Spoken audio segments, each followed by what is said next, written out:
with yet another exciting season of PUBG Mobile as the top sides from South Asia go toe-to-toe for a shot at being the best team from their region. We are set to witness all the thrills and action in a fresh new format.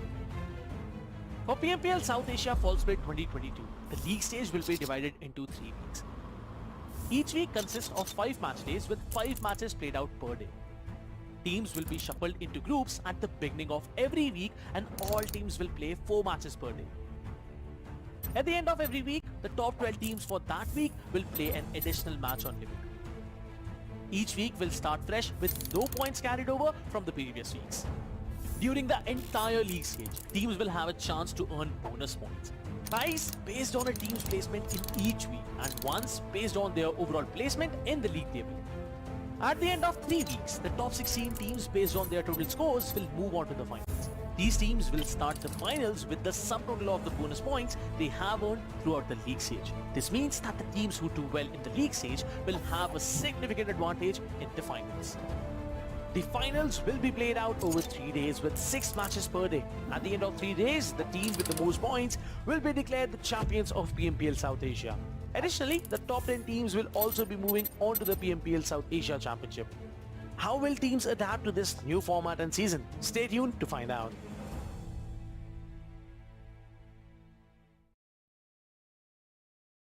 This is more than a competition. It is a war where the warriors risk it all. They fight like there's no tomorrow.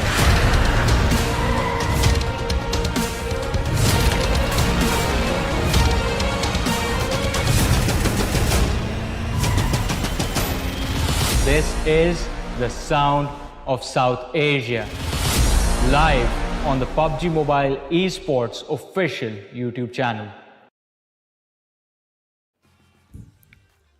Welcome, ladies and gentlemen, to the PMPL South Asia Fall Season of 2022, brought to you by the Oppo F21 Pro. Ladies and gentlemen, we're going to be starting off the day 3 of week 2. We have seen some intense action in this particular week so far that we will discuss. But before that, this is Super Johnny, and joining me, ladies and gentlemen, like always, it is going to be none other than Necro. How are you doing, buddy? Oh, I'm doing phenomenal, man. I'm not gonna lie, you know, early morning gym feels kind of good to wake up early, and I feel pretty energetic as well. I'm also doing a pretty great diet. What about you, man? I'm doing pretty awesome as well. I mean, it has been a fun time. It was a fun one-day break that we had, but again, back to work, back to the grind, ladies and gentlemen, and that's going to be the same for the team. But while we were out having fun, the teams were in their boot camps discussing strategies and coming up with plans to take on each other in these 3 days. Because again, a reminder about the format: on Sunday there will be an extra game played that will give bonus points to the teams for their standings of this week, and based on when you finish every single week, you get points for the finals. That is what the teams are working towards right now, getting an advantage in the grand finals already. And I have to say, Necro, we expected quite a lot from High Voltage. They are delivering Godlike Stalwart in the top 2 quite nicely, but this week's surprises have been Venom Legends and A1 Esports. Oh, they definitely have been, but still, Venom Legends, I would say they need to strike a little bit more consistently, even though they're in the top 3.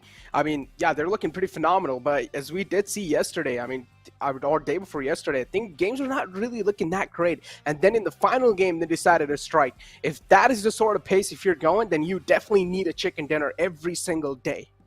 Yeah. And as you mentioned, I mean, you need 1 win every single day. That will keep you in a position to get extra points moving on towards the grand finals. But again, we are in week 2 right now. There's the 3rd week that's going to happen after this, quite obviously. And then we move to the PMPL SA finals, out of which, again, as we have been mentioning, top 10 teams get to play in the PMPL South Asia Championship later on. But over here in the PMPL South Asia fall season itself, we have $150,000 on the line in terms of the prize pool. $5,000 to the teams are guaranteed just for participating in the league stages, but there is another division that is going to happen once you make it to the grand finals. Exactly. And again, as you guys did see the prize pool, $150,000 online. This is going to be putting a lot of pressure on these players. Yeah. And we're already seeing the majority of the latter half of the board in a big amount of trouble. Now, Johnny, we spoke about teams like T2K, Seal, WIZZES Club, and even Gremlin Storm, and even Deadeye's Warriors. Now, these four teams, they're still on the latter half of the board, and they need to make it in the first half, especially if you take a glance at T2K. The performance in Week 2 has been a big downfall. Exactly. It is polar opposite of how they were playing in Week 1. Week 1, Train to Kill was one of those teams that was head-on challenging Godlike Stalwart at every turn of the game. But now they are struggling to even break into the top 12 to qualify for the Livic. But that was the story of the last 2 days, ladies and gentlemen. Today, it is going to be a new beginning for them. The bonus point structure on your screen. So you see the standings first to the 20th. If you finish first, you get 20 extra points. You finish second, you get 19 extra points, and so on. And again, these bonus points are they are decided based on where you finish every single week. So you have to perform week in, week out, and it is going to be quite incredible to see how these teams are going to finish in a format like this, because it is going to be quite interesting. Once we all make it to the grand finals, it will get a lot more intense, because all of a sudden, instead of the top team, the best performing team in the league stages starting from 0, they will start with a very massive advantage. And again, I'm going to repeat this again. These bonus points at the end of this entire league stage will be counted on up in the overall rankings, and not just that, they will be shuffled on over or tallied on over in the final rankings as well. That means you're going to have a nice head start at the end of the PMPL Grand Finals. And if you do want to have a nice head start, you need to make sure you're performing inside the league stages. And that's why every single game, every single day is really crucial. With that being said, this is the normal point structure for the league days, as we've been taking a look at this since a long time now. Of course, 15 points for a team that's going to be gaining the chicken dinner. And we know 1 point per elimination, that this is how the stuff rolls usually. With that being said, these teams are also divided in the groups, as you do see the groups in front of you. In Group A, you have Godlike Stalwart, Raw, A1NB, and then you have Elementrix. In Group B, you have DRS, MABETEX Esports, T2K, and even DAX. And speaking of MABETEX Esports, Johnny, if you'd like to talk about this team, I would say they've improved quite a lot compared to Week 1. I completely agree with that. I mean, MABETEX Esports on Week 1, watching them play, I felt a bit let down. But now my expectations are being met in Week 2. They look extremely solid, they look extremely composed, and it feels like going into the Grand Finals, we are just going to see them pick up the momentum, pick up the pace with every single day that passes by. On the other side, as we have talked about MABETEX and T2K, we have to talk about Seal Esports as well. I mean, they have been deemed as the winners of the league stages every single time, but this time they are struggling quite a lot. Oh, they definitely are. And then, yeah, I mean, you spoke about T2K, and then another team that is still on the struggling phases, I would like to say, is Deadeye's Warriors. Now, or DE Warriors, you would like to say. And DE Warriors currently sitting on 11th spot. That is not bad. Top 12 is what really matters to get inside the bonus game. But still, that bonus game is not going to give you a lot of points to boost yourself up in that league or the overall week rankings. Because League Day is just going to be that one single game, and that is also going to be played on Livic, which is quite hard to come out on top. We know Livic is a smaller map. It's going to be an absolute chaos. Or unless if you want to play the way that Godlike Stalwart did, all you need to do is just sit where you are and just hope that the circle keeps on forming on top of you, and that's what exactly happened. As we have the overall rankings of the post-match 10 in front of us, and as you do see, High Voltage, they're still on the first spot, holding the throne down. Godlike Stalwart really close, looking to take it over. Yeah, and this is when Godlike Stalwart did not even perform that great on day 1. They messed up 3 games, early exit throughout those 3 matches, but they still made a comeback with the 4th match of the day. And yesterday as well, they were looking so incredible. They finished top 5 in 2 matches. They won a game with 16 eliminations in that particular game. So that was a 31-point play that they made in a single game. And that allowed them to be in a position wherein the difference between them and High Voltage is now just 4 points. Now, will they take them over? That is a story that we will find an answer to, I believe, today itself. But as we move to the other page of the rankings, we do have DE Warriors, a team that Nick was just talking about, sitting on the 11th position. Then following them, it is going to be the team of Gremlin Storm, who again had a good start. They always have the first game of the week is going to be quite a decent game for them. This time they started off finishing in the top 2 with 9 eliminations. But from there on out, Gremlin Storm, they had a massive fall, right? They're sitting on the 13th position, right? well, almost on the 13th position. WIZZES Club can at any time, in fact, take them over.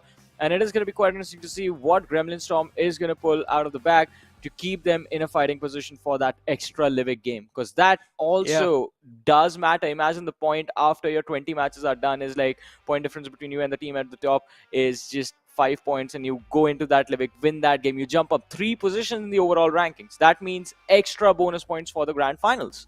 Yeah, and only top 12 teams get a chance to play that bonus game. So top 12 is really important here.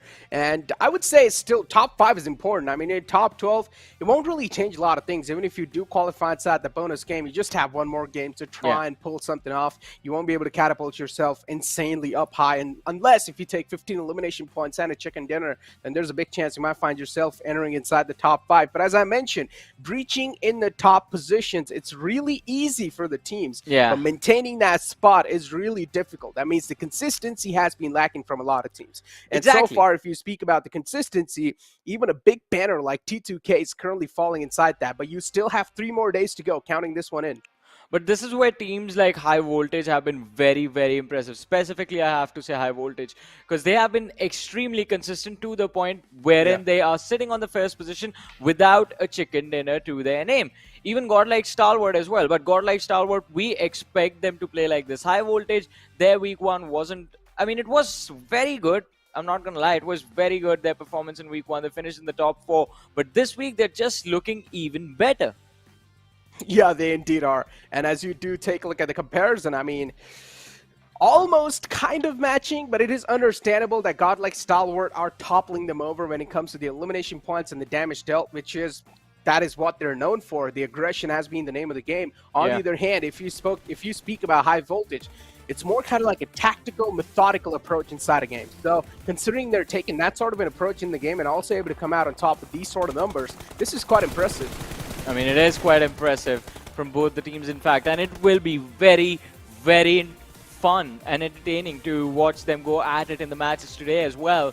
But we're going to have to wait for the games to begin. On our screens, though, High Voltage, a lot of interesting plays being made by them in the early games, and they have been working out quite nicely as well. The team has gotten a little bit more aggressive during the mid-game stages, wherein they are proactively looking to see if they can catch a team off guard or slam into a compound to try and force the other side to take a fight.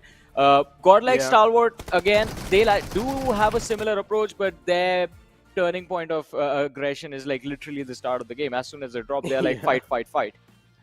And one more thing, the average survival time as well is more on the player of Godlike Stalwart. And this means a lot. I mean, it's just by seconds, but still, if you speak about the way High Voltage likes to play, it's a little bit more safer compared to the players of Godlike Stalwart, but still Godlike Stalwart has more survival time. So we've seen a lot of times, right, Johnny? Even if things do go south and Godlike Stalwart are not able to play that well, there's always those 2 players or even that one solo survivor who manages to survive for a really long time inside the game. That really does up their average survival time. Now we have the week 1 versus week 2 overall comparison of DRS and how they played in week 1 and now how they're doing inside the week 2, Johnny. Well, DRS, I mean, the drop is there, but it is DRS as well. They like to perform during the later half of the week, so in these 3 days is where I feel DRS will make the push into the top 5, into the top 4. So I'm not a lot worried about them. They have been pretty consistent so far as well in their runs, finishing in the top 3 thrice, and all of them with 5 eliminations, 6 eliminations in those games. They haven't had those matches wherein we see them go all out in terms of how they like to fight. So that has been an issue, but it might just be about the team's play style, right? Maybe they do like to play for survival, and they are extremely good at it, so I'm not the one complaining. I mean, what matters is the overall league standings, ladies and gentlemen. And DRS are currently in the 2nd spot in the overall league standings. And as long as you are there, up there in the overall league standings, that's what's really going to matter. And as I said, even those bonus points will matter at the end of the week. So if you really do want a big head start in the grand finals, then these weeks will be important. But if you're really confident in yourself and you know that you're going to be able to outshine every single team in the lobby and you don't really need that sort of head start, that'll also give you one more advantage, is that you'll also have a chance to keep your strategies anonymous. While at the same time, majority of the teams are fighting it out, they're trying their best, they're giving it all they have in league stages, they're also going to reveal the majority of their plans in here. Yeah, definitely. And if all the cards are revealed this early into this tournament, then the teams might be in trouble once they move to the grand finals. But we will see about that, I guess. On the other side of things, we do have another team that we do want to talk about. These are the lads from Raw Official, ladies and gentlemen. Again, an interesting run to say the least, because as of now, they have managed to keep a very strong position in the top 5 without a chicken dinner win to their name. And it all sort of comes down to them being very, very aggressive inside of the matches. Raw is, again, just as I said about Godlike Stalwart, their objective is just fight, fight, fight. That is what Raw is also all about. You do see the survival times dropping below that 20-minute marker, but the amount of damage these lads have dished out and the amount of eliminations all of them have gotten, they look very impressive. I mean, their name is Ruthless Aggressive Warriors. This is what Raw stands for. And they like to just prove that they have the raw aggression in them. A1 Esports, this is a little clip of what happened, what they did, or how they demolished teams in front of them. And as Johnny mentioned, they like to keep the pedal to the metal. They like to keep things heated up, and they like to come out and top us those fights as well. As we did see in week 1, somehow things were looking quite shaky at the early days, but then later on, we saw them just pull off some miraculous plays, especially with this DBS. Yeah, I mean, DBS these days, especially on that map of Sanhok, is just an absolute... It's not, Johnny. Yeah. It's not just Sanhok. I was playing PUBG Mobile yesterday, I think so. Yesterday or day before yesterday, and I was using DBS, and I just did a squad wipe, man. Yeah, but in casual matches, it's completely different from how you would yield a weapon. I know. From competitive. In competitive weapons, these guys actually think about how much advantage they can gain on one particular map just by using one particular type of weapon. That is the reason on Miramar, people do sometimes like to go for the M16 instead of the M4.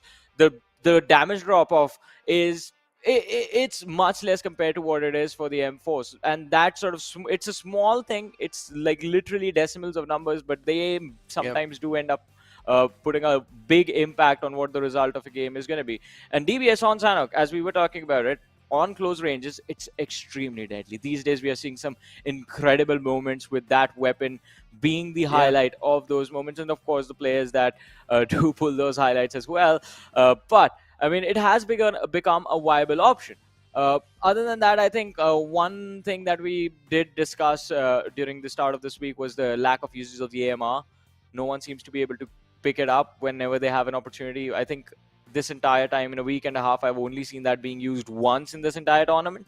And even though the damage numbers on that weapons are, they're bonkers. Yeah, I mean, that is quite an insane weapon, considering it's also a DMR.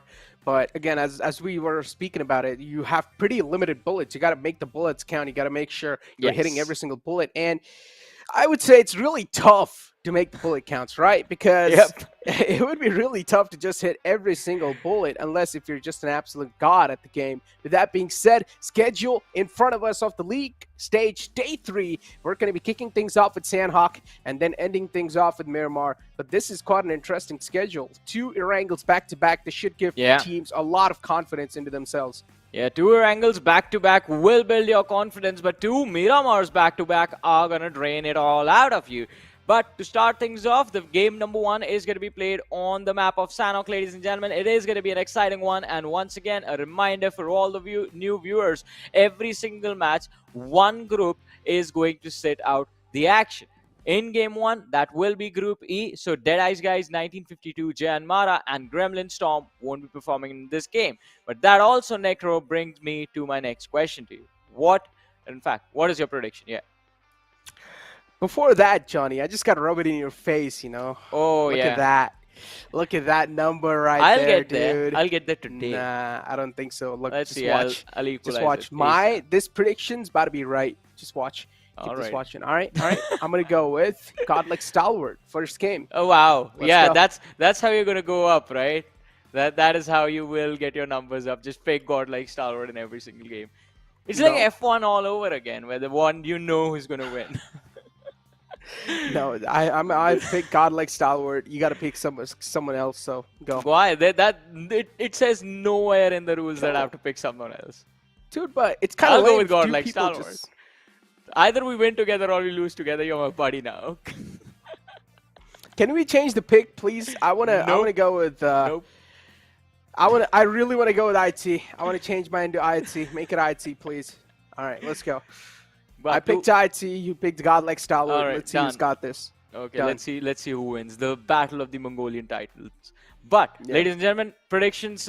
You guys can make predictions as well while Yeah. the game is live. Do make sure that on the PUBG Mobile Esports South Asia's official YouTube channel, where you're watching this broadcast, in the chat, what you can do is type vote space the tag of the team that you are supporting, and we are going to show your predictions during the game as well. I think in the last couple of days we have seen the public's opinion change about Dead Eyes guys, and now it was I believe in the last day it was Skylight Gaming who were getting a lot of praise from you guys. So today it's up to you again. Pick your favorite team, support your favorite team, and support your favorite players as well, and also show some love to each other in the chat as well. On the other side of things, Necro, you and I, we have made our predictions, but we have to think about the fact that High Voltage is going to be there as well. Now, they haven't won a chicken dinner yet, but if they do, that could change everything. That definitely could. They can start running away with a big lead here, and there's a big chance. But I still would say that it's really rough to get a chicken dinner on the first map, unless the circle is on top left island. This is where the players of High Voltage like to drop. And we've usually seen, right, if the circle is going to be on the top left island of Sanhok, that's where High Voltage tend to win quite a lot.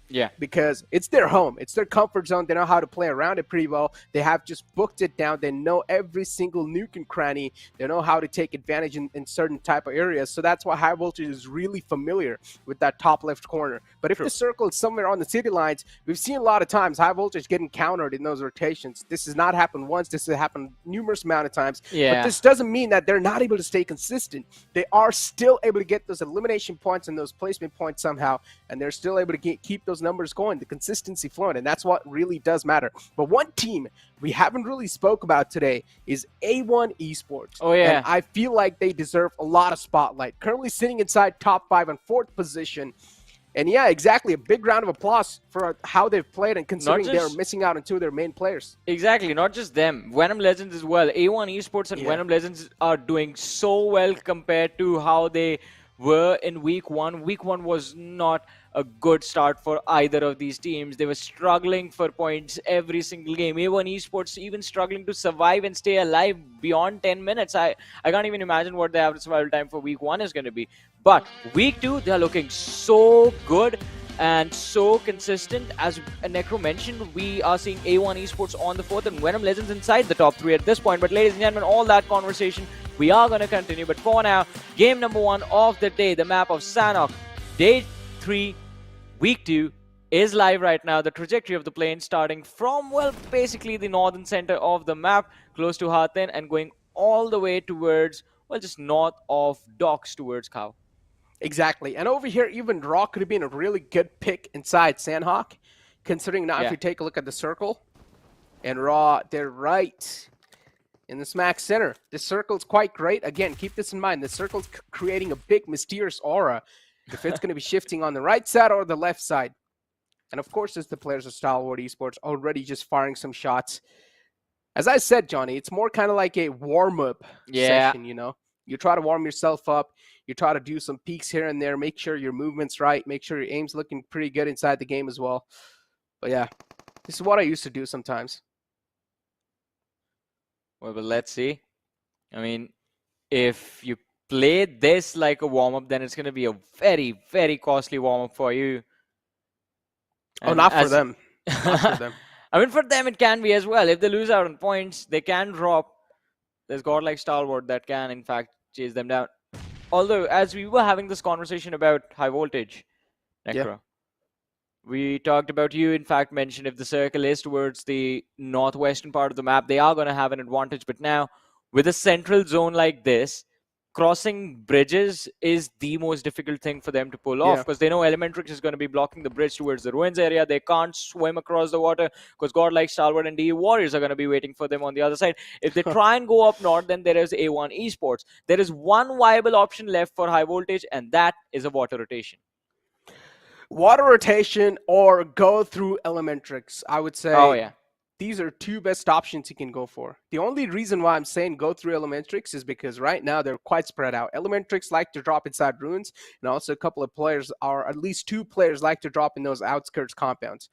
Now, if you're able to catch those 2 players off guard and even find one single knockout, that's going to push the entire team in a big state of discomfort.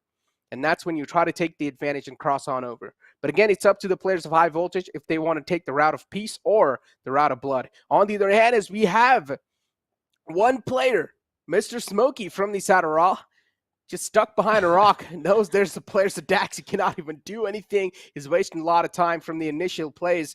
But it's better to stay alive than be dead. Yep. And I'm telling you right now, this man is screaming for backup.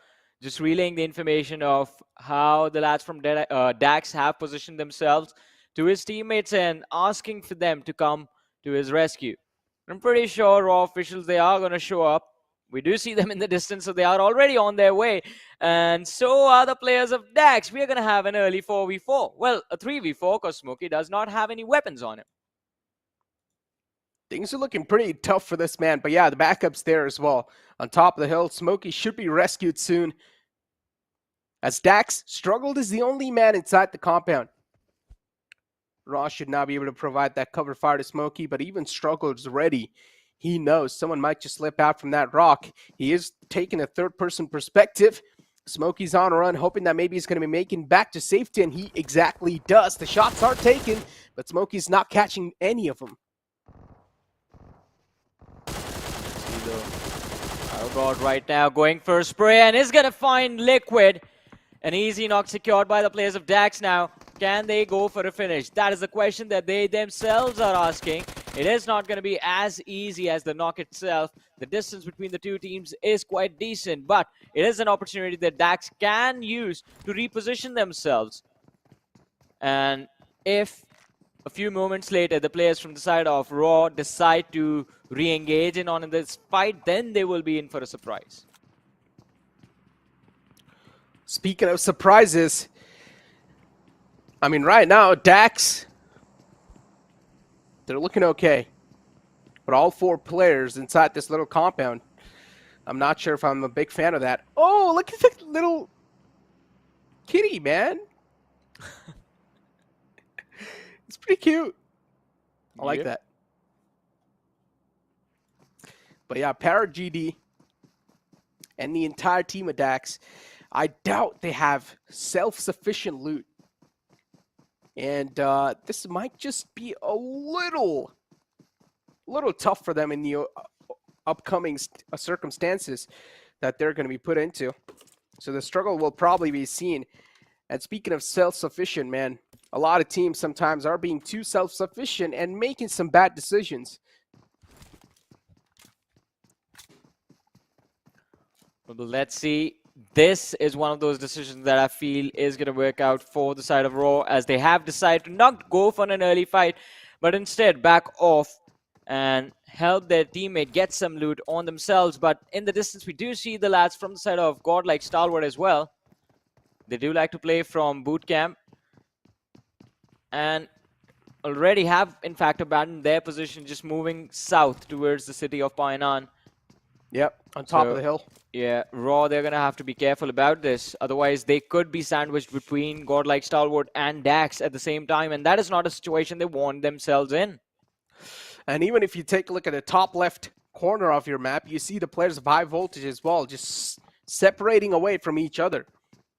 And there's a big chance Deadeye's Warriors or DE Warriors might just charge on him. And so far, that seems like the case as well. They are moving in pretty close to that man. But on the other hand, if you speak about a team like Raw, even they have stepped up quite a lot, right? I mean, in the overall rankings inside Week 2, they're looking really good. And it's not just the way they're playing inside the game. It's about how they're communicating as a team. It just seems like it's leveled up even more. And look at Godlike Stalwart. What's going on? They're having a little chatter. I want someone to shoot top right now. Don't allow this man to be this free. He's just lying on the railing right there, trying to spray I want someone to throw a nade. Anything to just hit him with something like this amount of freedom in an individual. That's so much confidence. But on Oh, the I other told side, you. high voltage in a world of called hurt it. as Assassin is going to be taken out by the players of the Warriors, and Mullet I gets pushed upon. told. Oh, this is not looking good for the team sitting on the first position of the overall rankings right now. They have lost 2 players this early in the game. I called it. I told you as well. I said high voltage are a little too separated away from each other. And D Warriors were really pushing up close, and they're finally charged up, and they cleaned up both of those players. Again, this is another one of those teams that is going to be really tough to take down in the initial gunfight. So you got to make sure you're catching them with some more strategies. But at this point, it was just a clean, pure gunfight in which D Warriors won with some nice outplay and with some nice maneuvers. And right now, they still think that there's a little bit more threat lingering around the rest of the players of high voltage, but I don't think so they have any sort of intentions of taking fights anymore. A1 Esports up against the players of TRZ. As TRZ, they are looking to back away from this fight. A1 Esports, on the other hand, though, they've already sniffed the presence of the players of TRZ, but TRZ, they don't want to give it away just yet. Let's see, as you mentioned, A1 Esports, not really one of those teams that you do want yourselves up against. They are extremely deadly. And TRZ, they will have to figure out a way to avoid this collision. Their rankings in this particular week not looking too good, sitting on the 19th position right now for this match. And they will definitely need every single game to work out their way if they want to make it to the Livik from here on out. Otherwise, they're going to miss out on those bonus points this week. But on the field, ladies and gentlemen, we did see IHC part of some action. I mean, we will see that progressing further, I guess, but A1 Esports. So now this is quite interesting. They know TRZ is on the other side because TRZ have made a lot of noise. But A1 Esports being extremely patient and careful. Oh, I see. They've caught one player from the side of MABETEX. Apex is being taken out the game. So MABETEX now down to a 3-man squad, and even now the zone's going to be starting to close in just right now. A1 Esports, they have no clue that the players of TRZ have already backed up, but they're still being really cautious. And I love this cautiousness. It's better to have cautiousness in you than to just run around like it's nothing. Yeah. And A1 Esports are playing it as safe as possible, as simple as possible. Gajor's all by himself. I'm not sure if I'm a big fan of this, but right now there's no threat lingering around that man, so he is okay. He is safe. The sentence I was looking for was precautions better than cure. And this is what the players of A1 Esports are doing so far. TRZ all the way backed up. They don't want anything to do against that team. So that's why they don't want to challenge a fight either. So they just backed away from that spot. I mean, sometimes it is going to be important to back off as well, to disengage. You can't win every single fight. You have to decide in which fight you have an advantage and in which fight you don't stand a chance of winning. So I have this thing, always only fight if you know you have the upper hand. Never fight if the odds are 50-50 or clearly if the opposition has a better position than you. But for now, Sealy Esports up against the players of Skylight Gaming, and Lucifer is gonna miss out on that UMP spray. Mr. Boro will get traded out as well. Mafia Ninja taking Zeke down from the side of Sealy Esports. Sealy Esports not looking good. Skylight Gaming just putting a lot of pressure on these lads. Spooky is going to be pinned down as well. He's quite close to Mafia Ninja, and AJ is going to have a line of fire available on the opposition as well. Lucifer in the meanwhile is going to get finished off. Now Kese, he will have to deal with the pressure, but Mafia Ninja getting an important knock for his team will make sure that there is no way Skylight Gaming lose this fight now. It's a 1v3, and as I said, Kese is going to be the last man standing for his team.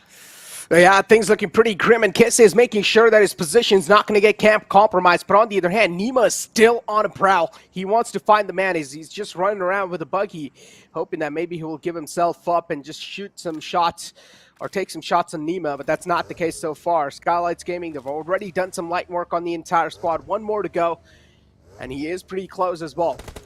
And he's making sure that he's not giving away the position, too. Spooky confirmed. Godlike Gaming, pretty good form. And that, with that being said, the final man being sniffed out as well. And that's going to be it for Seal inside this game. Seal getting eliminated on 16th spot. A bad outing considering they're looking pretty bad in the overall rankings too.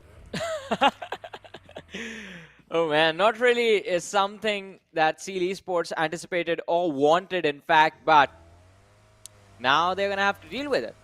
As Necro mentioned just now, their ranking in the overall ranking was not good. They're outside the top 12, sitting on the 14th position before this game. And now there will be a drop in their rankings,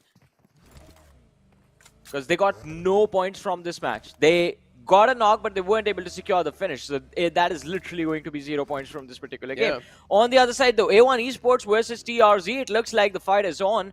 And A1 Esports, they're one man down in that situation. They have lost a player. Ooh, tough. Still knocked out though. He's behind cover as well. So he should be back up on his feet. Sinister's crawling towards his teammate. Hitman's on his way. But on the other hand, Johnny, we missed out on a big action. Another one, which was up against the players of MABETEX and IHC, where IHC cleaned out 2 players from the side of MABETEX. And keep this in mind, IHC only had 2 players in the front lines. It wasn't even like 2v4. Yeah. And IHC, they were able to just shut them down. 2 players taken down. MABETEX pushed inside a defensive stance now. With that being said, the zone's going to start to close in 10 seconds. That means teams will be pushed out of their comfort spot once again. Even High Voltage taking another big blow in the gut as they lost out on one more player. Praveen, the last man alive and the final glimmer of hope inside this game to make sure he's surviving for as long as possible. Hopefully the meds are on that man. Well, hopefully. And if he doesn't, I think it's still the early stage of the game. We are transitioning towards the mid-game point, and I think Praveen can definitely pick up a few extra first aids along the way. There are a lot of compounds to be looted, and pretty sure there are going to be crates lying on his path as well that he can pick up those healing utility from. But on the other side, look at what T2K are doing now. An extreme late rotation. They moved down south from the northern part of the map, and now they're going to cross from the docks area. So they, I believe, will just go for a swan dive into that ravine right there, make their way towards either Bantai or Camp Charlie, and then enter the zone from that edge. Really tough. Really, really tough. Stalwart Esports still on the other side. Raw as well in Painan. We do hear a lot of gunshots, but it's nothing critical happening yet. It's just taking down some knockouts here and there. But finally, speaking of critical things, it's Dax against the players of DU Warriors. And already the floodgates are open as DU Warriors, they've lost out on a man. Dax, on the other hand, they're doing a pretty great job defending that compound, making sure no one's going to be able to reach inside. But Deadeye's Warriors, they're not going to back away just like that. They've already lost out on one player. They're looking for revenge.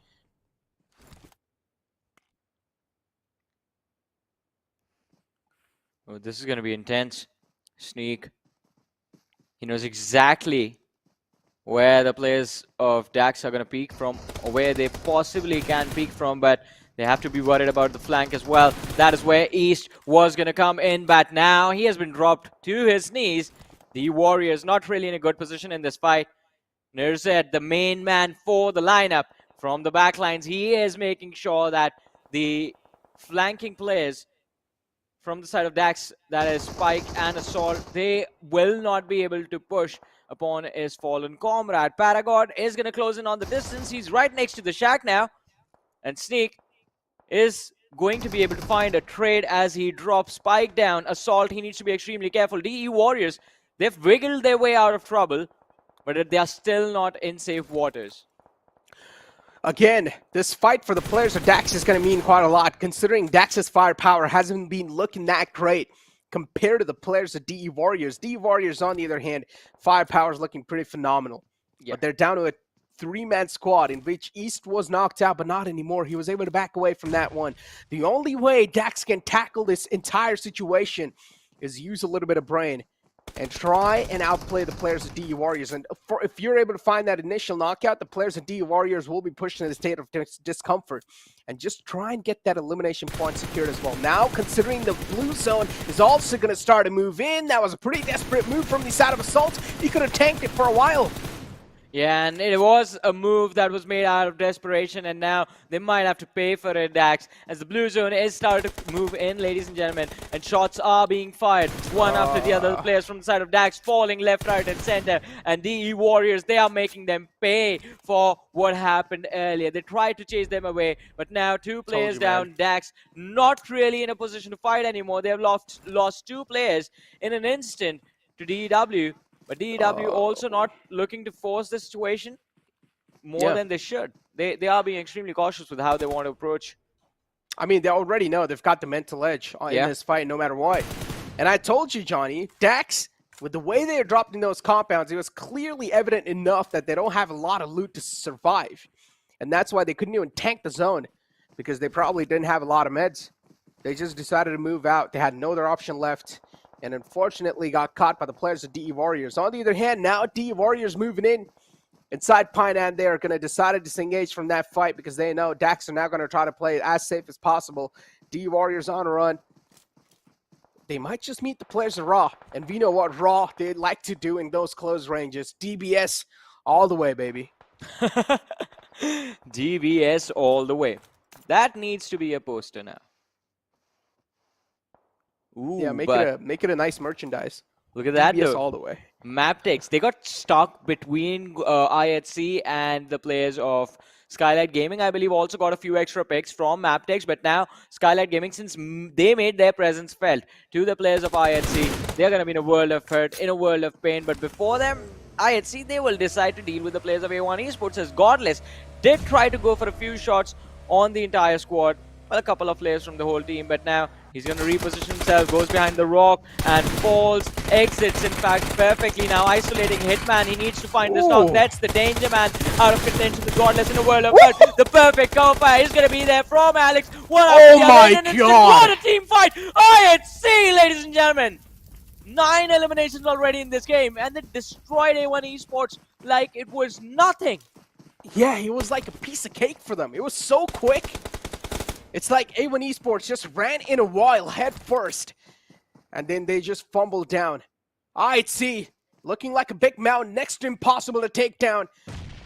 And they're here to take down the players of Skylights Gaming. Here to reach the sky, here to exceed the limits as we have DRS approaching. Elementrix in the close. This is going to be the MG3, the Shredder, and it's going to grind their meat as two players go down. Orange all the way in the back. And his position's being compromised as well. Door's being shut on his face. Killer YT wants to blow that door up as well, but now the Blue Death is going to engulf him. The damage is going to be dealt. No other option left than to tank it. Killer YT realizes that exact fact, knows he will be getting those elimination points no matter what. Backs away from that one, but still that one player from the side of DRS is knocked out. Now Killer YT catching some hurt, but decides to prone back down. Looking safe for now, but that MG3, oh boy. It's a meat grinder.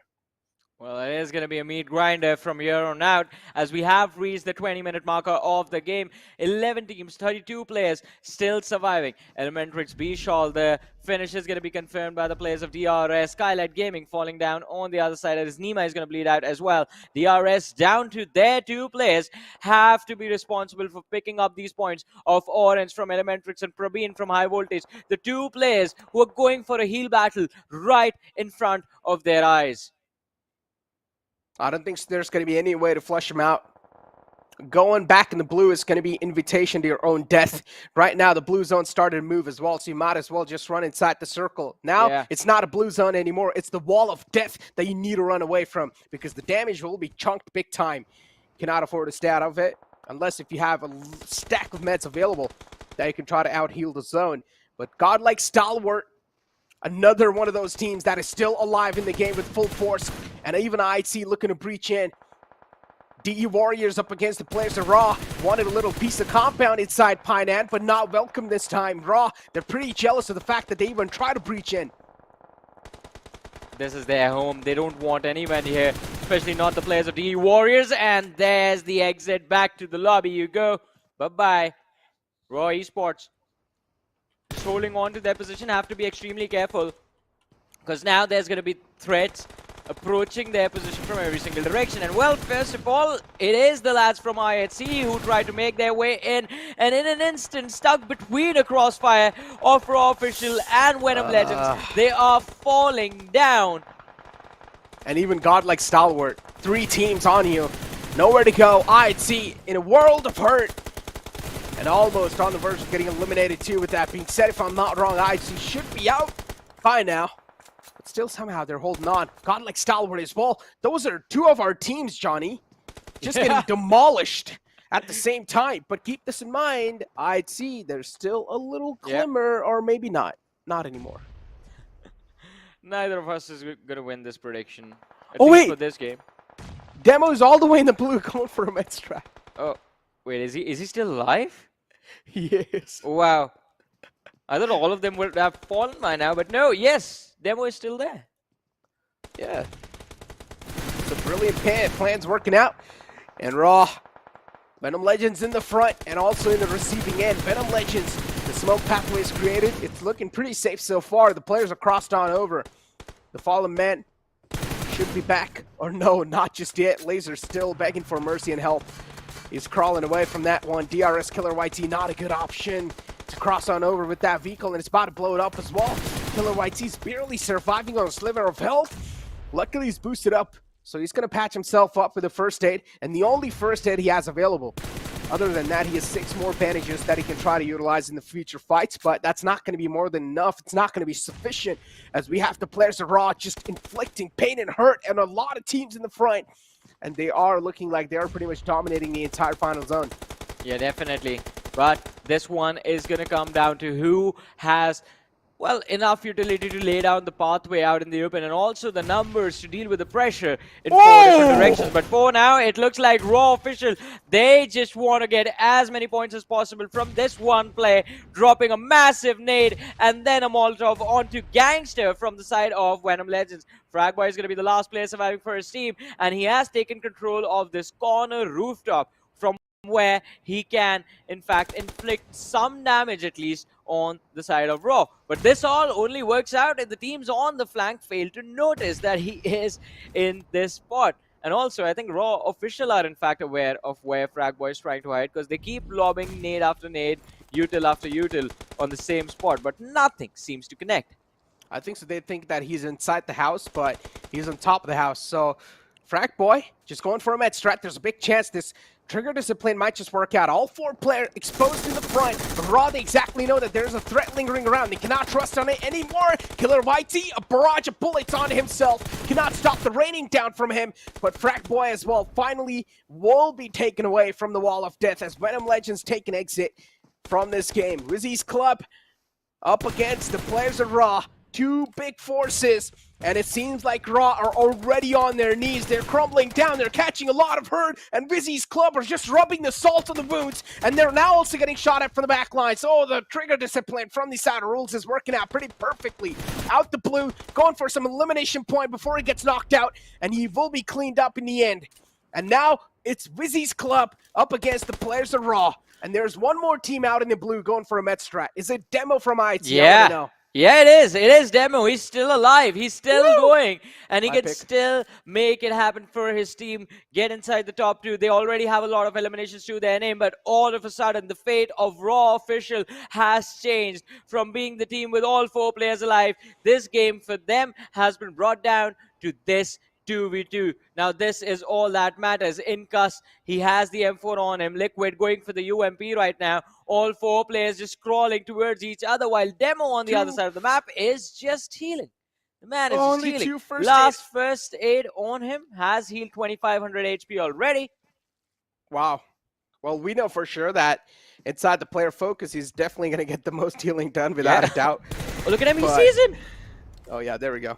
Quick cleanup, and IHC should be eliminated too. There we go. WIZZES Club with a nice chicken dinner to kick things off today, and they're looking pretty fantastic doing so as well. Some nice, clean, tactical approach in the game, making sure you're being as safe as possible. And then in the final zones, they started striking with the hammer. With that being said, 23 points in total and damage dealt 1,088.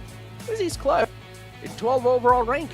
Yeah, I mean, they have done quite a lot for themselves in this particular game, but ladies and gentlemen, I mean, that was just one game from their side. Necro, you and I were a little critical about WIZZES Club's performance, but what I did expect was the fact that they will successfully break into the top 12, push Gremlin Storm down, even if it's just a little bit, and take their spot. Now, has Gremlin Storm, I mean, do they have what it takes to get their position back into the top 12? Because now it's time to hold on to those top 12 spots going into the last 3 days of this week. On the other side of things, though, quite an impressive run from IHC in the early stages as well. They were looking very aggressive. By the time they finished off A1 Esports, that is when they already had 9 eliminations. That means 9 points already secured up until the mid-game marker. Transitioning to late game, I think that Painan push for everyone just became a massive, massive bait, because what Venom Legends and Raw Official did was just keep the windows empty. They position themselves in a certain way where they would be able to view have vision on the outside, and that's how they were scouting the opposition coming headed in their direction. But for now, ladies and gentlemen, we'll take a very short break, but you guys stay tuned, keep watching. We'll be back after this.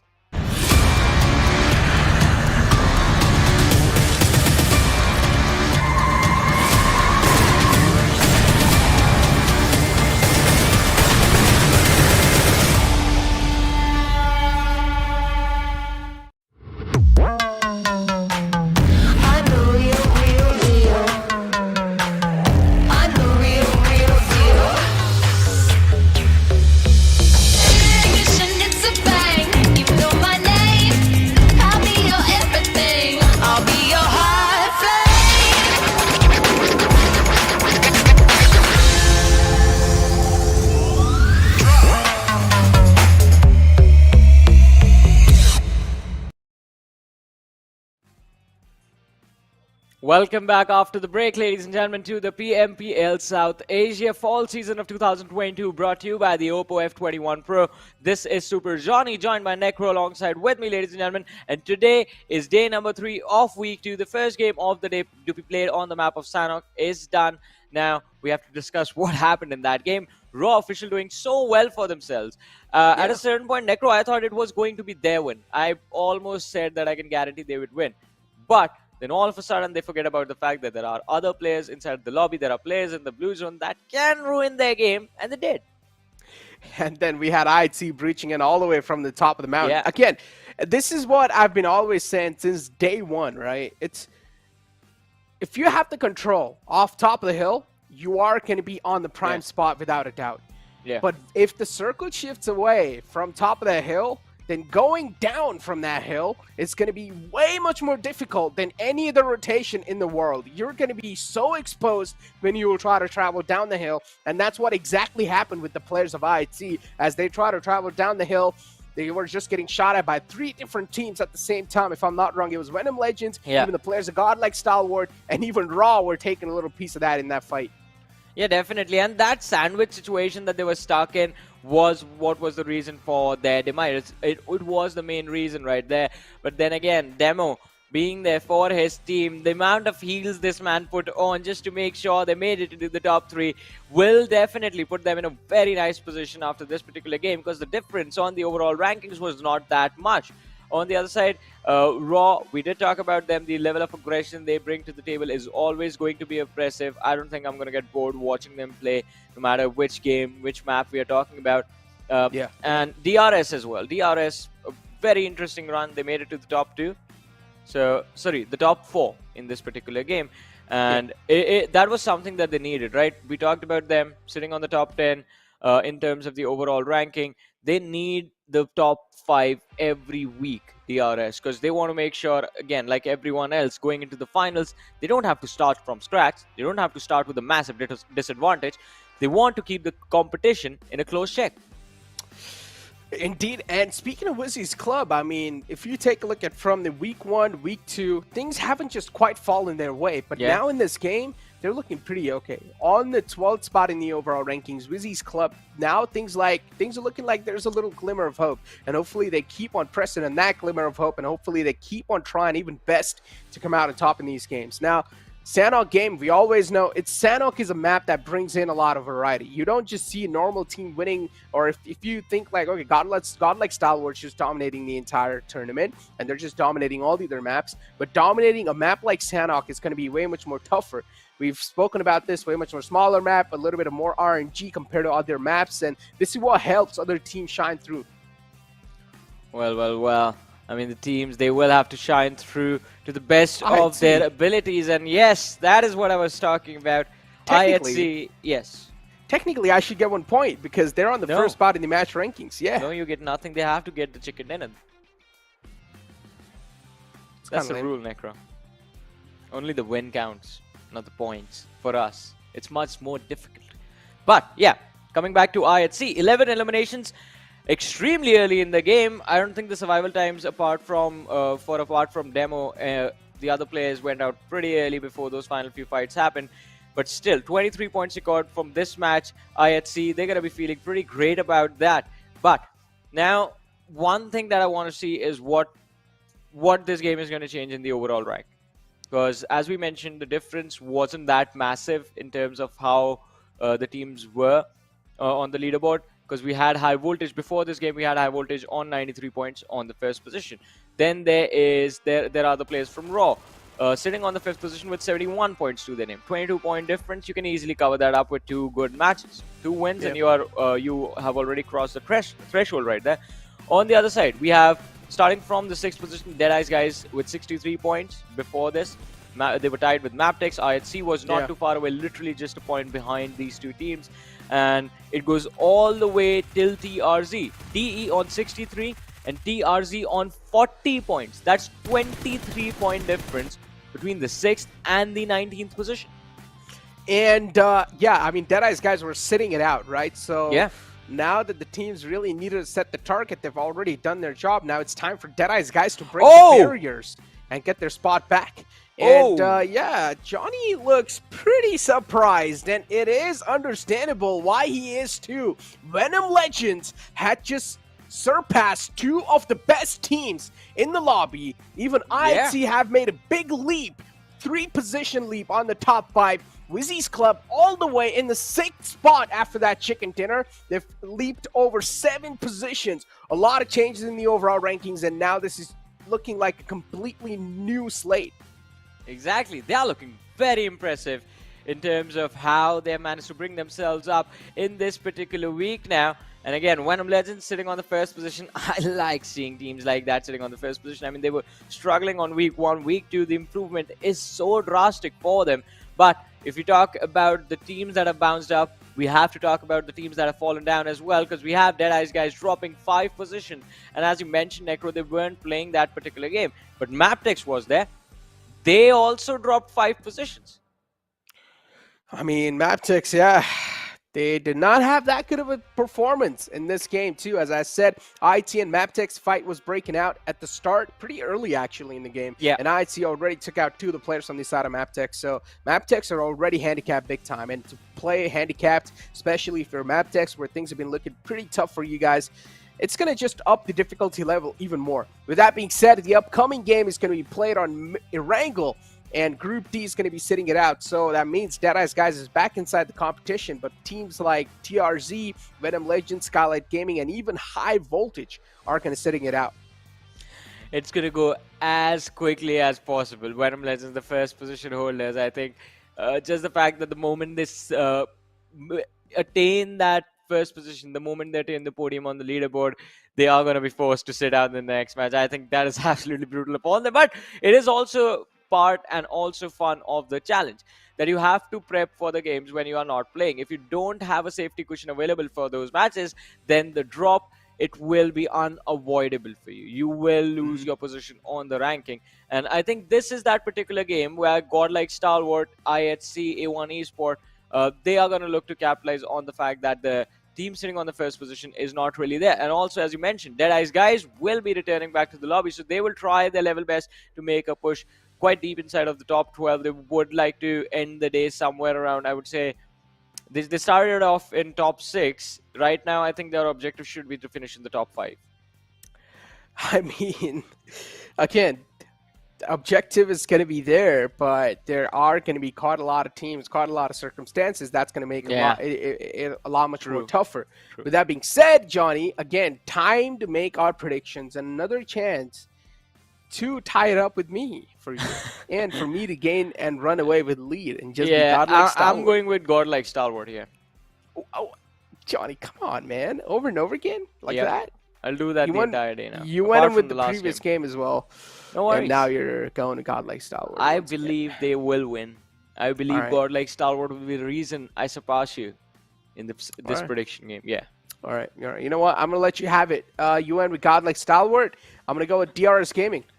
All right. Let's see what they've got. DRS, another solid pick. As I said, they're sitting in the second rank in the overall league standings, so they're doing phenomenal. They're doing perfect. This is what they really want to do, and that's what they're doing so far. So DRS is a solid pick against Godlike Stalwart. But still, Godlike Stalwart, somehow, man, they just find themselves miles ahead no matter what. And that's why Johnny's picking it, because, of course, it's an easy choice. But that leads us to another conversation that we really need to have, right? We were speaking about MABETEX Esports a while ago, and we saw how things are really not working out for them. The firepower has dropped drastically no matter what. They're not able to win those duels. I mean, I completely agree with that. Even in this particular game, we did see them fall down mid-fights, not even being given an opportunity to make a proactive move about anything. And that was a quick vibe that was handed out to them. So in this particular game, they do have another opportunity to start to perform. But I think if they slow down the early game and then, as you mentioned, not back away from the fights from, I think, anywhere beyond the 13-minute mark. I mean, once you're done with your basic loot, once you feel like, all right, we have 3 to 4 smokes on a person. We have enough nades on all of us combined. There's a lot of ammo on all of us. We can go for an extended fight. If you reach that point on the 7-minute marker, that's just perfect. You can just be as aggressive as you want.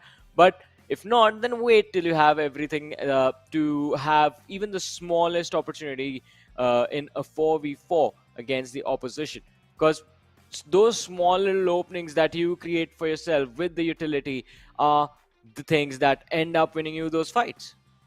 And we've seen so many times, right? Players and teams doing this mistake of grouping up, and one frag grenade just sent in, easy bunch of elimination points just gathered. So overall, utilities does matter quite a lot, and especially inside the map of Sanhok, I would say they matter a lot. And those smokes really do matter a lot, because we've seen what happened to IHC. If they had enough amount of smokes, they could have tried to create a smoke trail and maybe try and hide inside that, but it was still next to impossible. They wouldn't have had those many amount of smokes no matter what, because climbing or just, you know, coming downhill, it's quite a long process. It's quite a long journey, and that's what IHC had to try and go through, and then they got shot at by a lot of teams.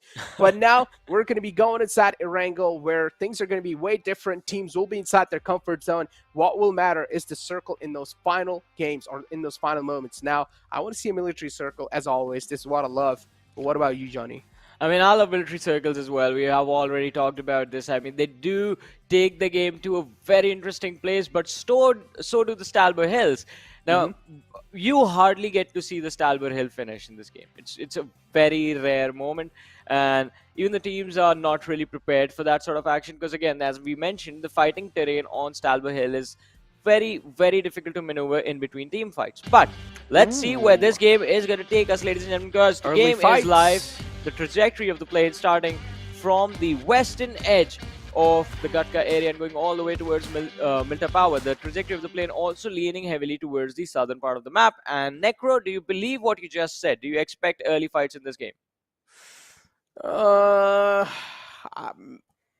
It's really hard to say, because usually when we've seen early fights, it usually does happen down south.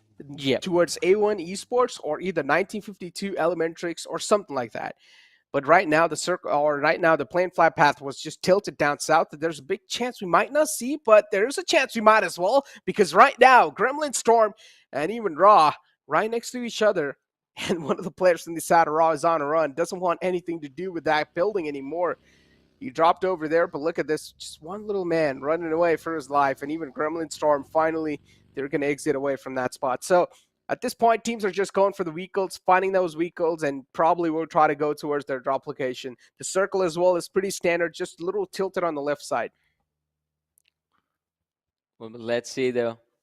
As you mentioned, the circle just barely towards the western part of the map.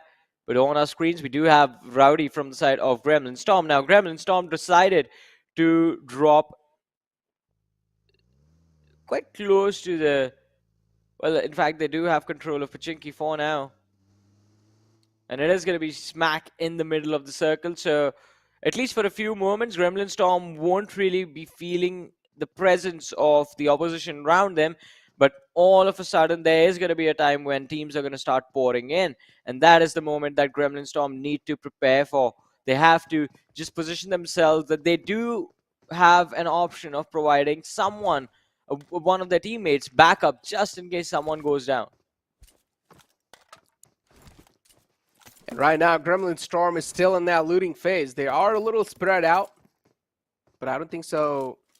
It's going to matter to them a lot, actually. Yeah. Right in Pachinki, things are looking pretty good for them. A1 and B is right underneath them. Raw on the left side and Gatka. IT all the way at top in Georgia Pool.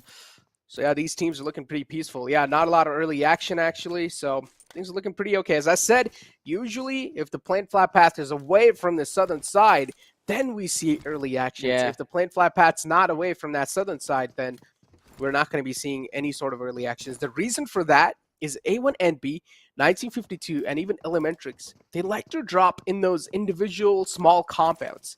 And that's where there's a big chance they might just meet each other. On the other hand, teams that like to drop inside cities, one thing we know for sure, that they're not going to be interfering in each other's business, because those cities will have their own name tag on it. No small little compounds around. The city will be yours. I keep wondering what the late game approach for these teams is going to be like. I mean, if you ask me, yeah, where do I want to see the circle in this sort of a zone? I want to see the circle near Georgia Pool, like a complete hard shift up north. I just realized we haven't had a lot of Pachinki finishes as well, so I'm fine if it keeps shifting towards the center, and if we do come to an end of the game where the final fights take place in Pachinki. And the reason being, again, it's not easy to approach this city late game. Teams will have control of those corner houses, and it's all open farm around the city with a little bit of terrain changing towards the northern side. So it becomes very difficult to just move in without, in fact, getting at least 2 knocks from the same team, and that is when you can be sure that you're going to get a comfortable push in. But again, still fair from Gremlin Storm, completely unharmed in Pachinki. Did lose a little bit of HP, but at this point of time, even they know no one's going to bother them, so they're going to be feeling very comfortable running out in the open like this. Speak of comfort zone,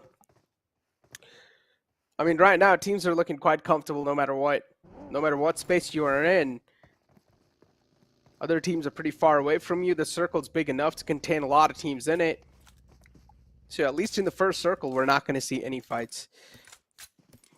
But speaking of Giant Mara and their journey throughout this PMPL, Johnny, and I would like to have a little glance on their performance even inside this week. Giant Mara is all the way in bottom on 20th spot. And that hurts. That stings big time. Giant Mara, we were speaking about this roster, if you remember, on day one when the PMPL started. We had a lot of hopes from this team. Taking a look at the roster, we thought this roster, it has all-star lineup no matter what, so they should be able to perform. But that's not being the case. And this proves my point sometimes, right? Having an all-star lineup doesn't mean you have the best team in the world. They need to gel up with each other.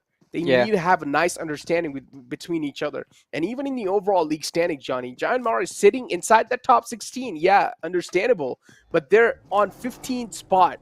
And they're on the verge of getting eliminated as well. If Gremlin Storm is able to outperform them inside this week, they might just be pushed out off that top 16.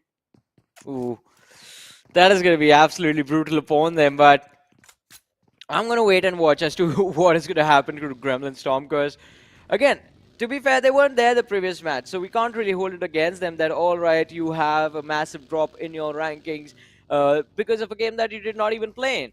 Now is their opportunity to perform. Now is their opportunity to shine. They have to make sure that they win this game, because the early zone is right on their heads, and that is going to mean even the next few shifts up until the third zone, they are going to be very comfortable with their rotation. So that is basically the first 16 minutes of the game secured for you by fate. I mean, relying on fate is going to be really tough. But yeah, Raw for now in Godka. They haven't left that spot just yet. At this point, every single team is just waiting for the next circle to hit the deck, and vision will be a little bit more clear where potentially we're going to be seeing the final circle towards. So teams will probably start a hustle at that point. But right now, they're just getting their basic loot set up, their basic position inside the circle, and just overall trying to gain as much as vital info as possible. DE Warriors cannot cross on over from that bridge. They will be welcomed by the players of Elementrix this time. And if I'm not wrong, Johnny, this is the first time we've seen Elementrix actually bridge camp. Yeah. I mean, yeah, this is the first time I've ever seen a bridge fight in which Elementrix are chimed in.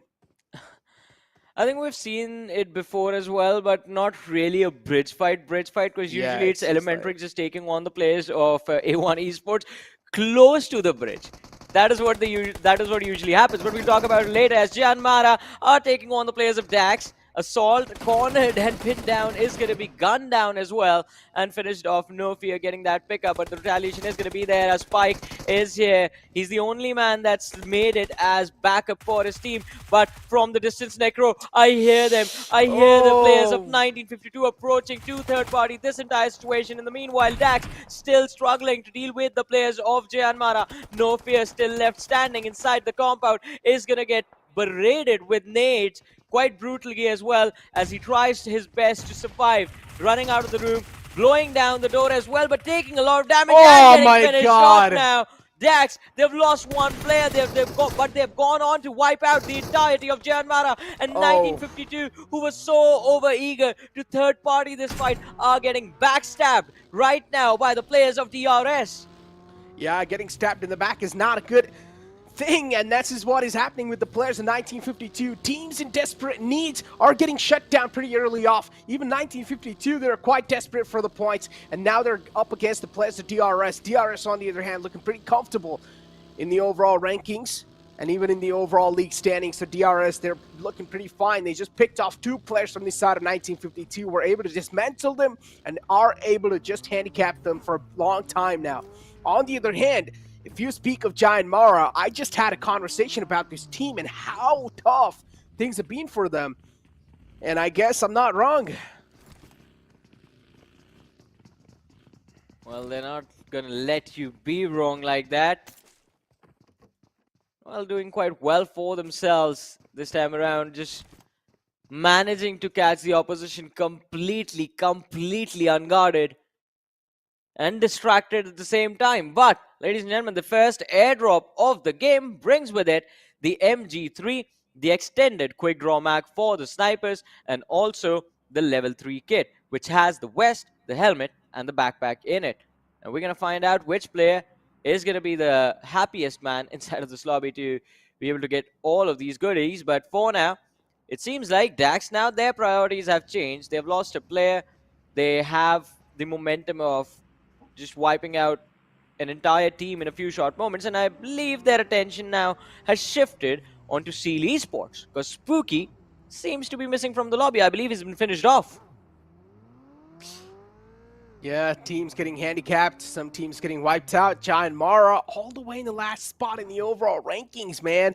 Oh, they cannot afford to lose out. And as I said, in the overall league standings, if Gremlin Storm are able to outperform them inside this week, they will be thrown away from that top 16 too. Yeah. You want to be in that top 16 in the overall league standings to make it to that grand finals, or at least have a chance to qualify in the South Asia Championship as well, because top 10 are going to be moving up in the South Asia Championship. And Dax and Seal. Right now, Dax just positioning themselves a little better, just making sure they're going to have the positional advantage over the players in the front, which are Seal. On the other hand, MABETEX on our screen even this is another one of those teams that has been struggling a lot when it comes to the initial or the individual aim duels. But in this week, the performance has definitely risen up.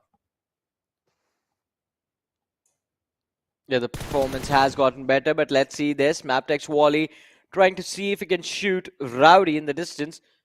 The branches of the tree blocking his vision. The only thing that stopped him for a few extra seconds, but he did go for it for at least a couple of rounds. But let's see.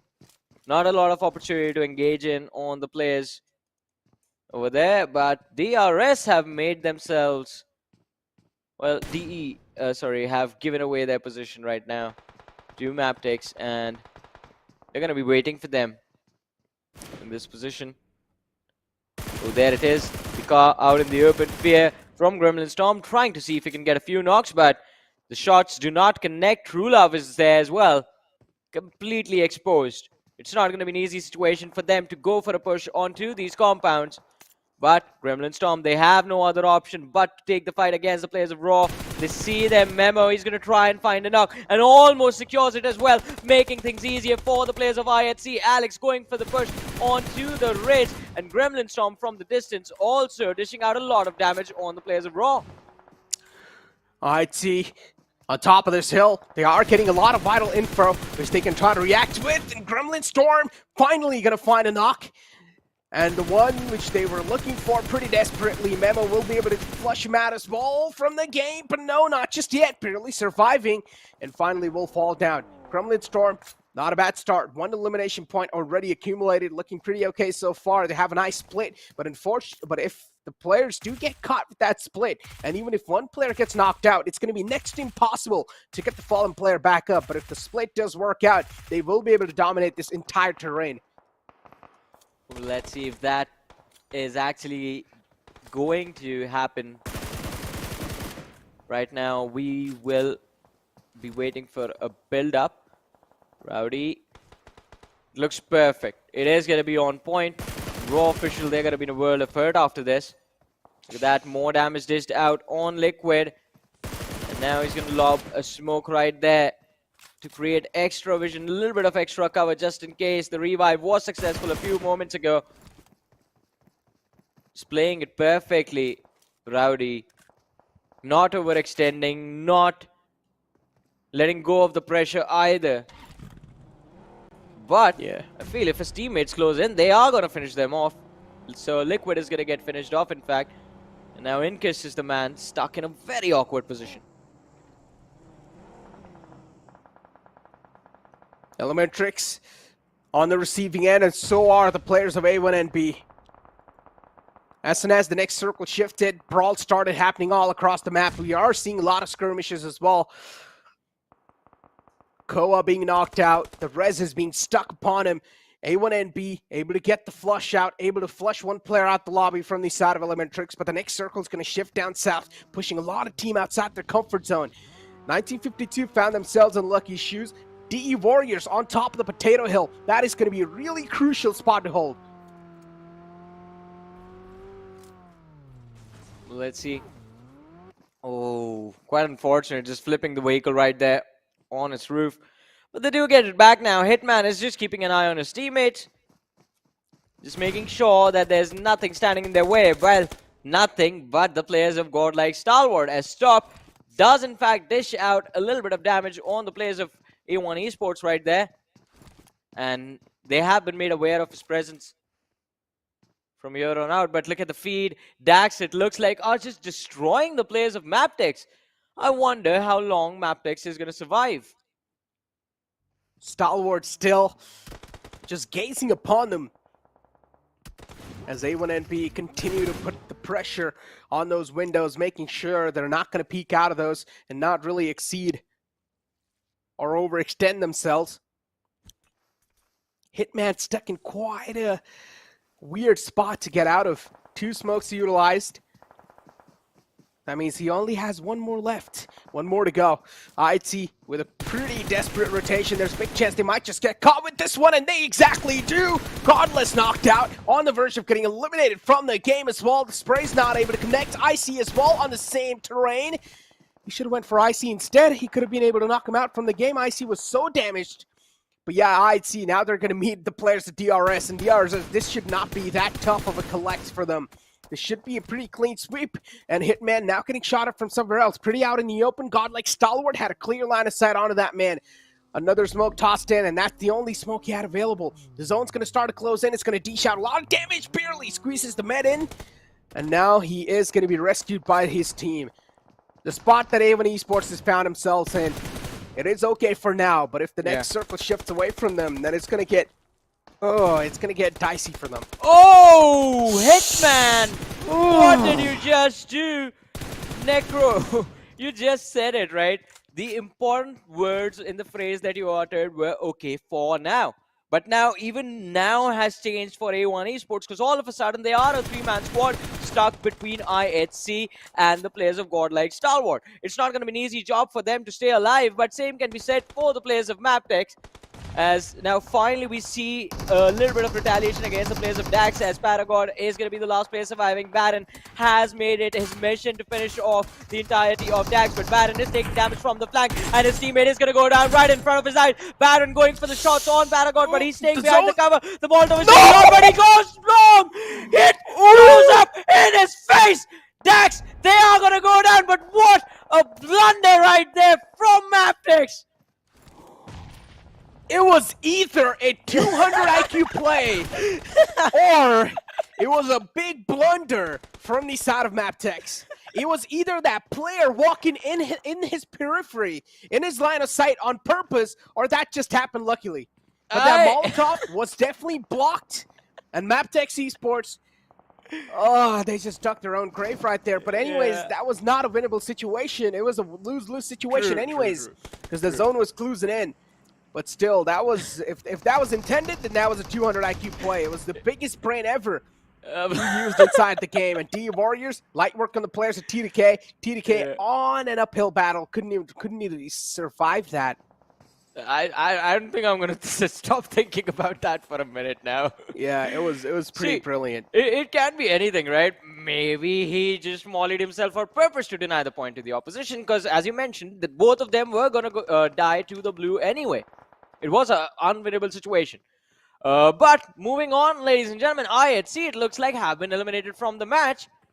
And we are down to 7 teams, as Gremlin Storm are going to follow them soon. So we're down to 7 teams, 24 players in this particular game. Godlike Stalwart with all 4 alive, but they're not playing like their usual selves. They only have 2 eliminations up until now. But on the other side, we have DRS looking so solid in this game. They have all 4 players still present, and they have 7 eliminations secured. A1 Esports exposing themselves. This is not going to be good.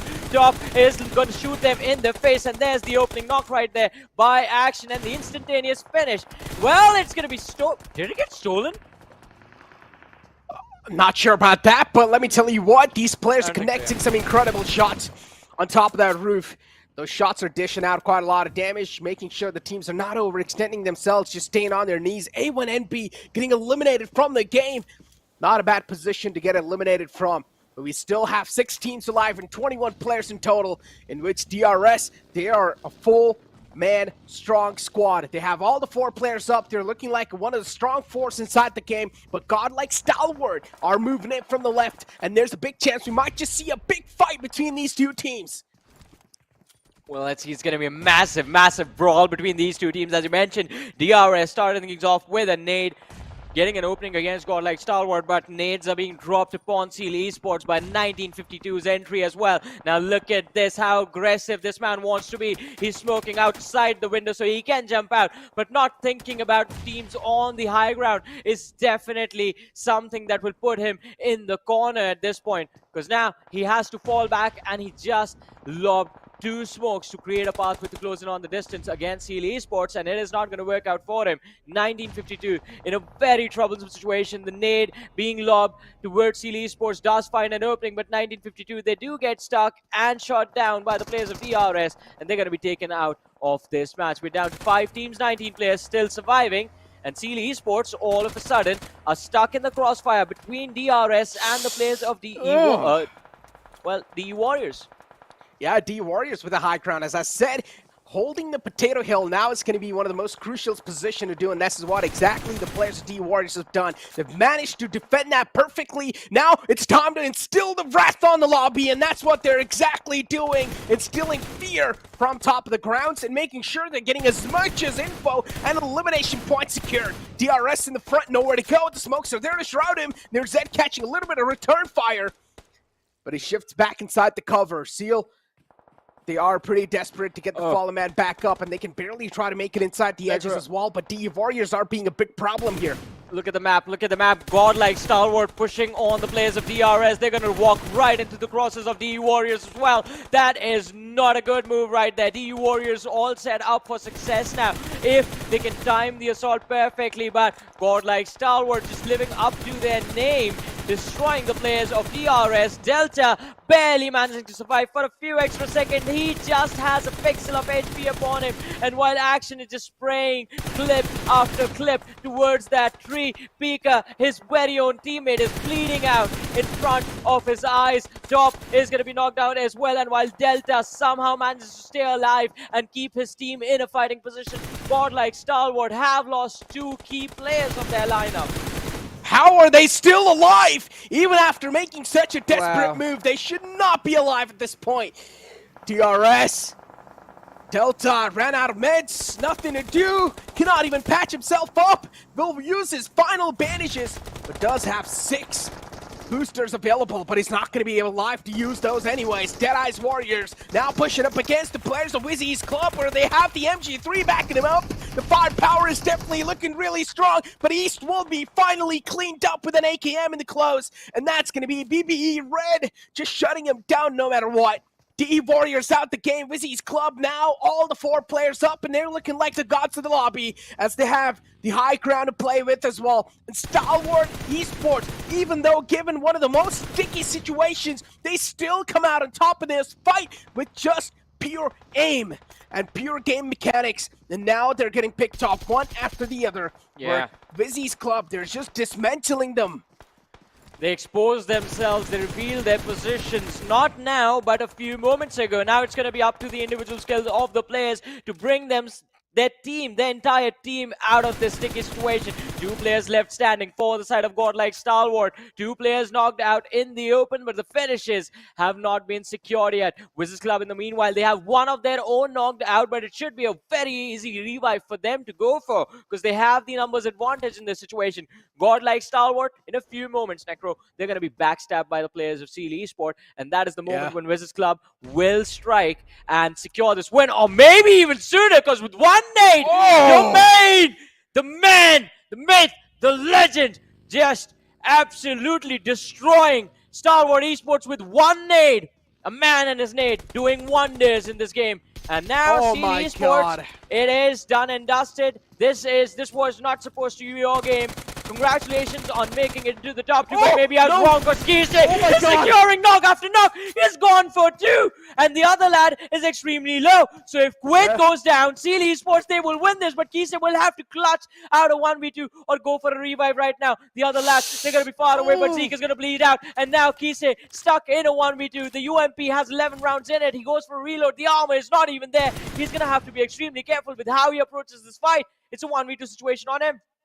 Yeah, going for the res on the domain, and KYT.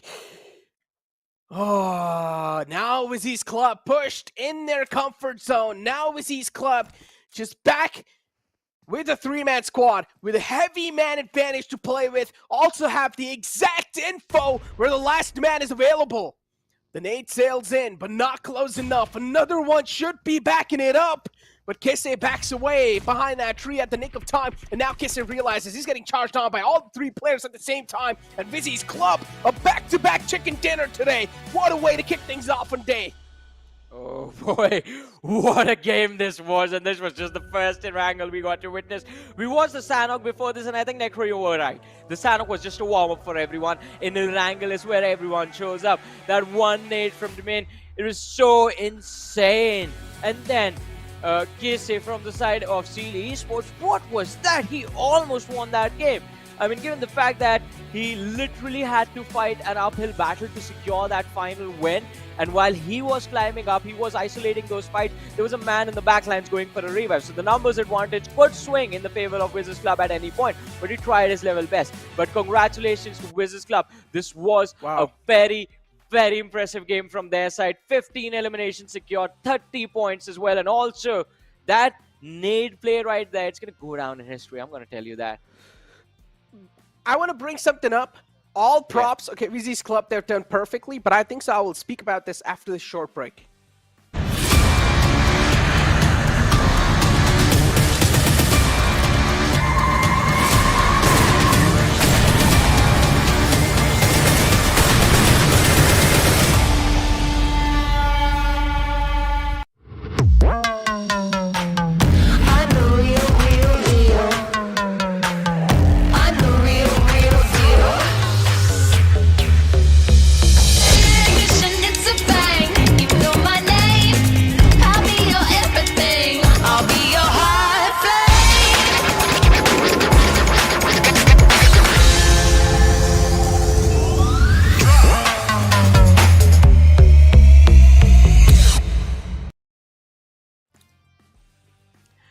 Welcome back once again, ladies and gentlemen, to the PMPL South Asia Fall Season of 2022, brought to you by the Oppo F21 Pro. This is Super Johnny, joined by Necro alongside with me. 2 games of our matches today are done, and now only 3 may remain. But what a match on Erangel we just witnessed. An amazing win from the side of WIZZES Club, but a lot of the teams gave it their all. DRS did so well for themselves in this particular game.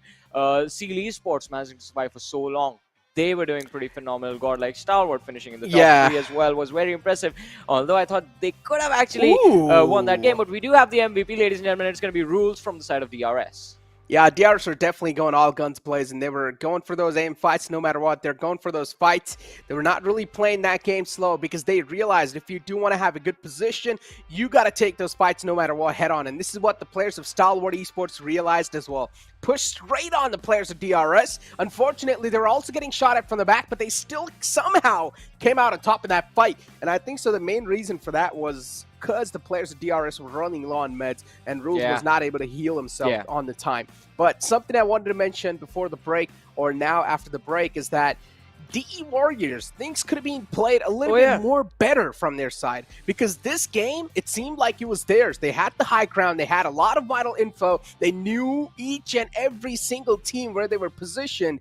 It's just the way they decided to rotate. That was pretty questionable from my side, I think so. I completely agree with that, because DE Warriors, the position they were holding is literally the position from where WIZZES Club closed out the entire game. Yeah, that's the same spot from where they destroyed Godlike I Stalwart. don't know. Okay, I'm sorry to cut you off, but this thing is just striking me over and over again. When you're trying to rotate inside, where are the utilities? You're using the smoke, okay, understandable. You're not using any sort of frag grenades. You're not using any sort of other utilities to back you up. The smoke was there, but there was only one smoke, and you were catching a lot of bullets, even from the other competition. One smoke being used in that execution, and you're just pushing head-on up against an MG3, and you're just straight up running in like a headless chicken.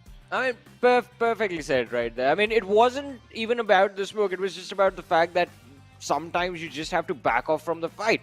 You can't really hold your position when you know how high the priority is. And also, they knew that Godlike Stalwart was on their flank. They knew that DRS also had the line of fire available to the same spot. So it was basically a third-party setup already prepped up for WIZZES Club. And WIZZES Club used that to perfection to their advantage. They were completely focused on attacking the players of the Warriors from one side, and that worked out so nicely for them. But we do have the match summary in front of us. We'll discuss this more when we have a look at the highlights, because that was an intense moment of the game. The match summary on our screens, we have Domain right there with the highest eliminations. He has 6 in total, ladies and gentlemen. He got 4 with 1 nade.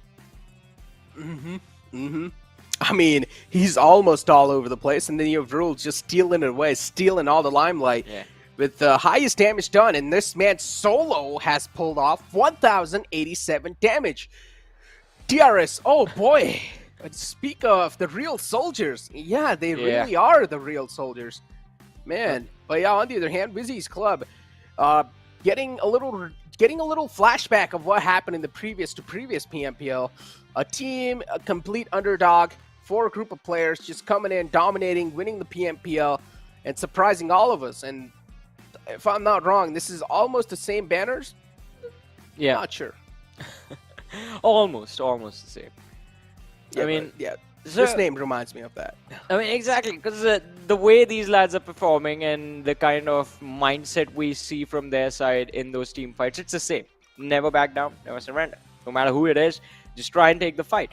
And yeah, they are looking very impressive as well. I mean, it's not just this one game. They did quite decent for themselves in week 1 as well. They've been doing quite decent for themselves as far as this week's run is considered. And there has been, again, as we mentioned about A1 Esports and Venom Legends at the start of the day, there is constant improvement. As long as this team keeps getting better, I think sky is going to be the limit, and one day we're going to see them compete with the top 3 teams of this South Asia region. Do you want to elaborate a little bit more on IHC and how things looking like for the pro? I just think they just don't care about anything. All they care about is the elimination points, and and they just don't care about good fights or bad fights. If they see someone in the front, they would either go down themselves or either take you down with them. And this is what's been happening. Look at this rotation. I mean, I'd see there was a big chance you could have fought your way out of this one. You could have taken down the man who was taking shots on the right side. Yeah. And there could have been a lot of things that could have been done different. I mean, you're IHC. You guys have the firepower. You guys pack a big punch. Things could have been played different, but it's just IHC doing IHC things. I mean, I'm not saying that. Okay, just let me continue. Okay. Yeah. I'm not saying they're bad. They have a really good lineup. They are insane. But with the way they're playing, it seems like they don't care about anything in the world. So here's where I will cut you off, right? Because they do care, but it feels like it's the league stages that they don't care about. They know they will make it to the finals, and that is where I think they will be applying the real pressure. But yeah, I think so. Yeah. We do have the damage histograph in front of us. 15 eliminations on WIZZES Club. We all saw that coming. But DE Warriors. Now, this is why me and Necro were very critical of DE Warriors and why they lost the game. Because they had such a good position. They were responsible for a majority of the teams in the final circles not having their numbers. They picked up those eliminations for themselves. But then, that one fight that they botched was the fight that changed the entire game. If DE Warriors held on to that position, then it would have been them winning this chicken dinner and not WIZZES Club.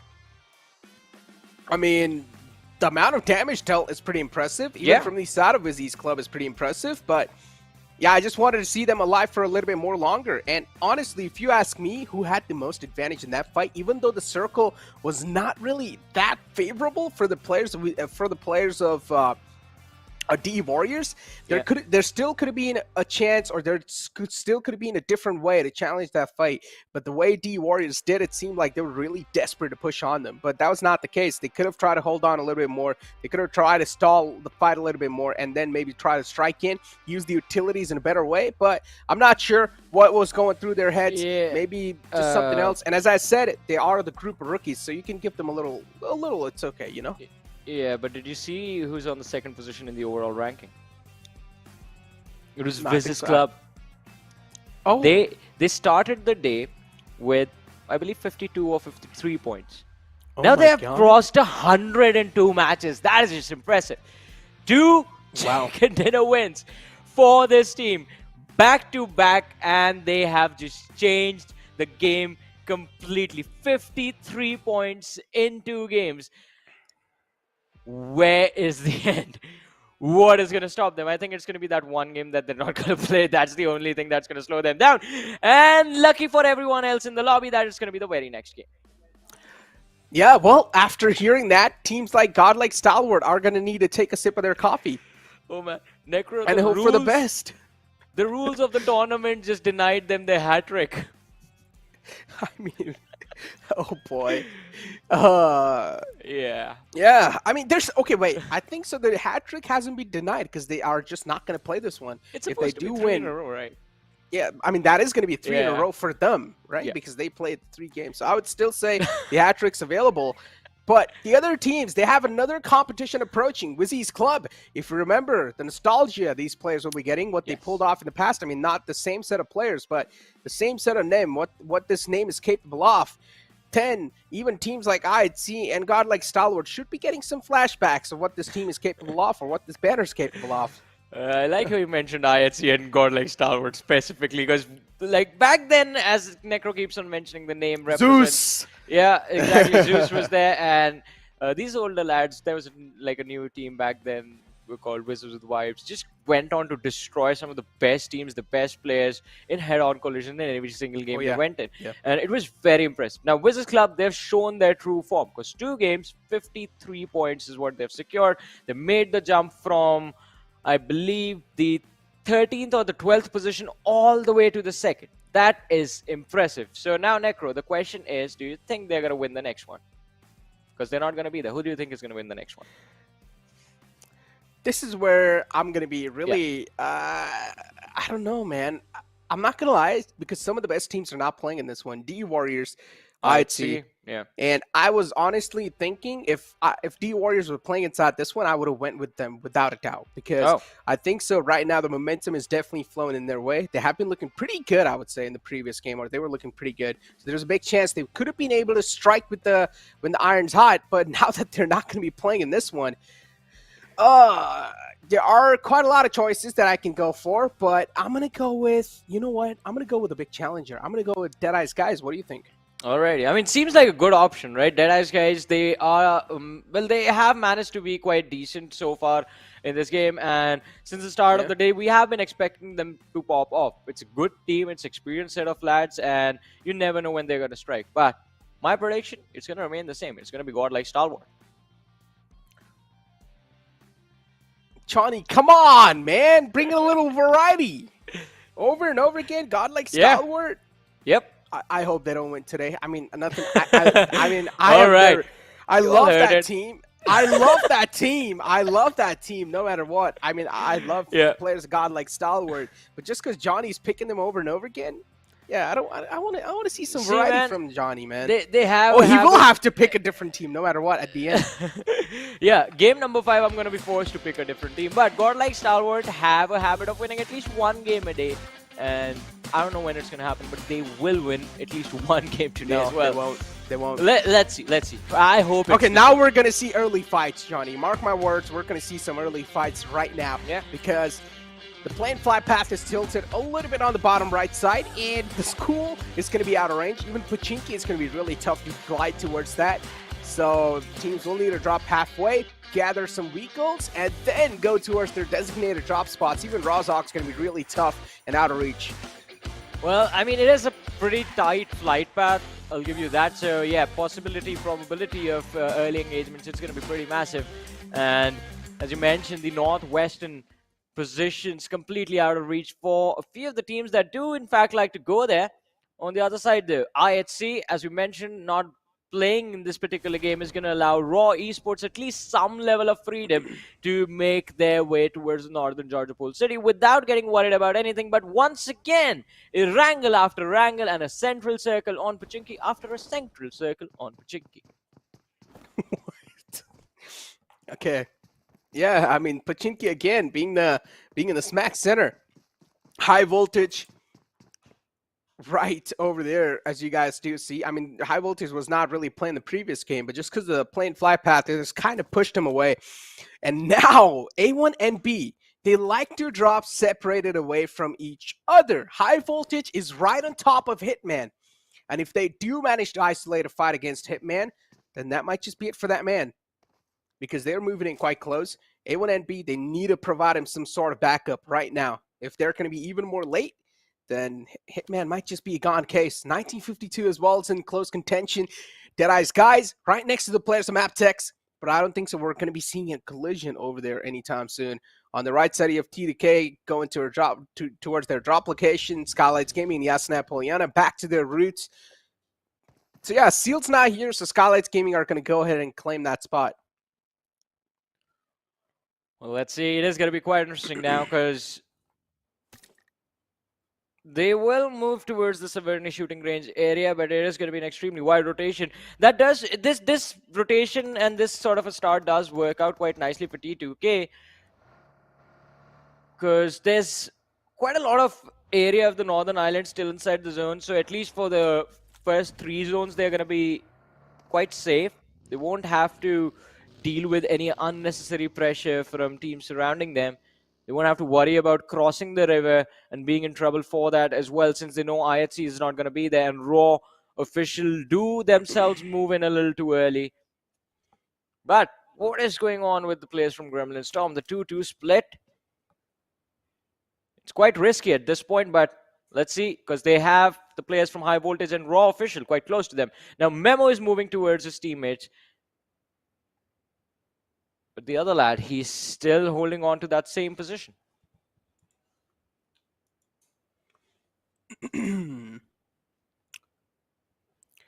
Speak of early collisions, we haven't seen one so far. We might see one soon, though. I do see the players of Gremlin Storm and Raw officials really close to each other. And there's a big chance they might just collide. The impact of the collision would definitely be quite destructive. But it's up to those teams. If they do want to make a mature way out of that one, they definitely can. And so far, it does seem like that one.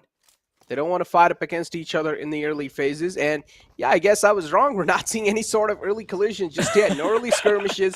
Teams, they have somehow found a peaceful way out of a tricky spot. So yeah, kudos for that. So you're wrong about this. You're going to be wrong about me believing in Godlike Stalwart. I'd never... Okay, wait.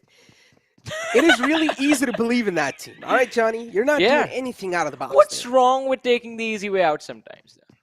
But the thing is that the easy way out is not the way out sometimes, you know? Why not, man? I'm an old man in life. You're the youngster now. Listen. There's two doors in front of you, okay? Yeah. And there's some whispers in your ears that you don't trust at all, saying that, oh, go on the right door. It is the safest door out. You didn't see it, but though. one of those doors will lead to your death. Which one do you pick?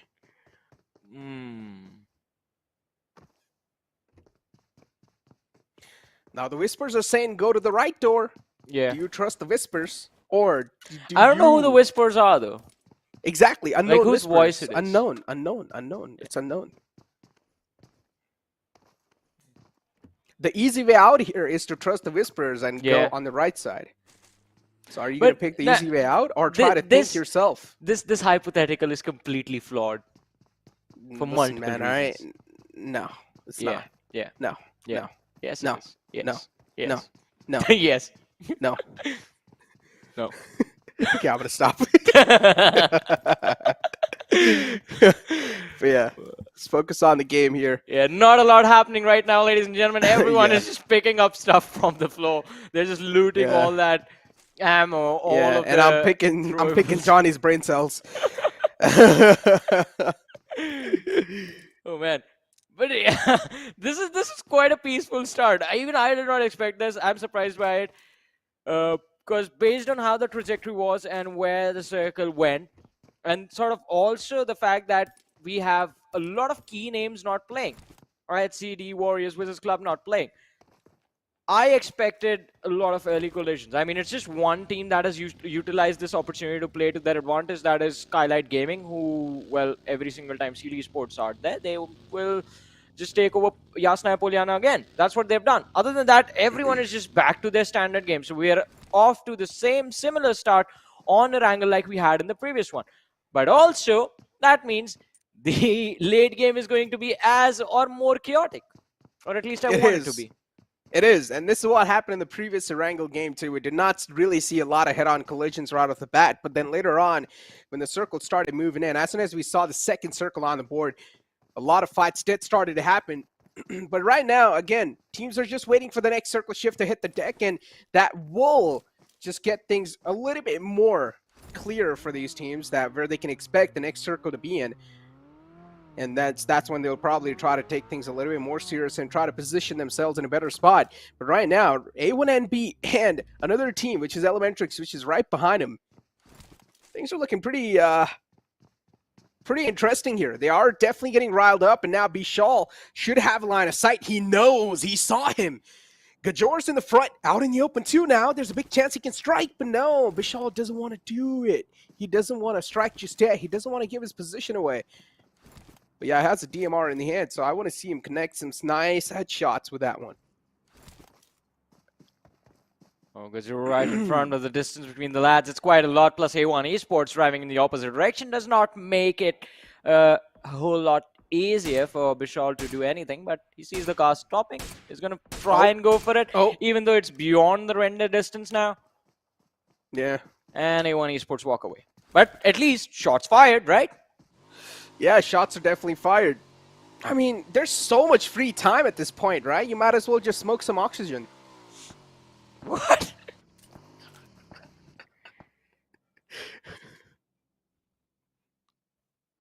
Yeah, I'm gonna think about that for a second.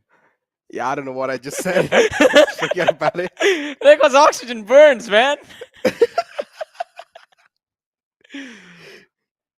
Probably what they use for fuel in the airdrops, I guess, along with the parachute. Yeah. Oh, no, yeah, probably, yeah. As soon as you open, it's like a bunch of oxygen just coming out. I don't know what I'm saying. It's just all over the place. But the next circle's on the board, and it's just cluttered up with a lot of teams, actually. The next circle has been shifted right in the center, so it's not going to do like any out-of-the-box type of shift. It's going to be pretty normal shift. And now teams are probably going to start to see each other even more. So we will probably see a lot of shots being exchanged.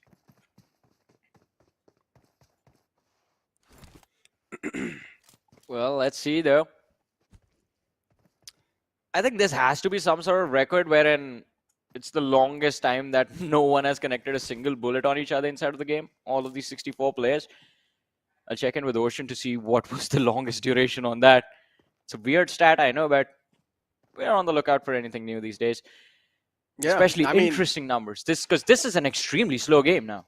I mean, every day, there's something to learn all the time. Yeah. Every day.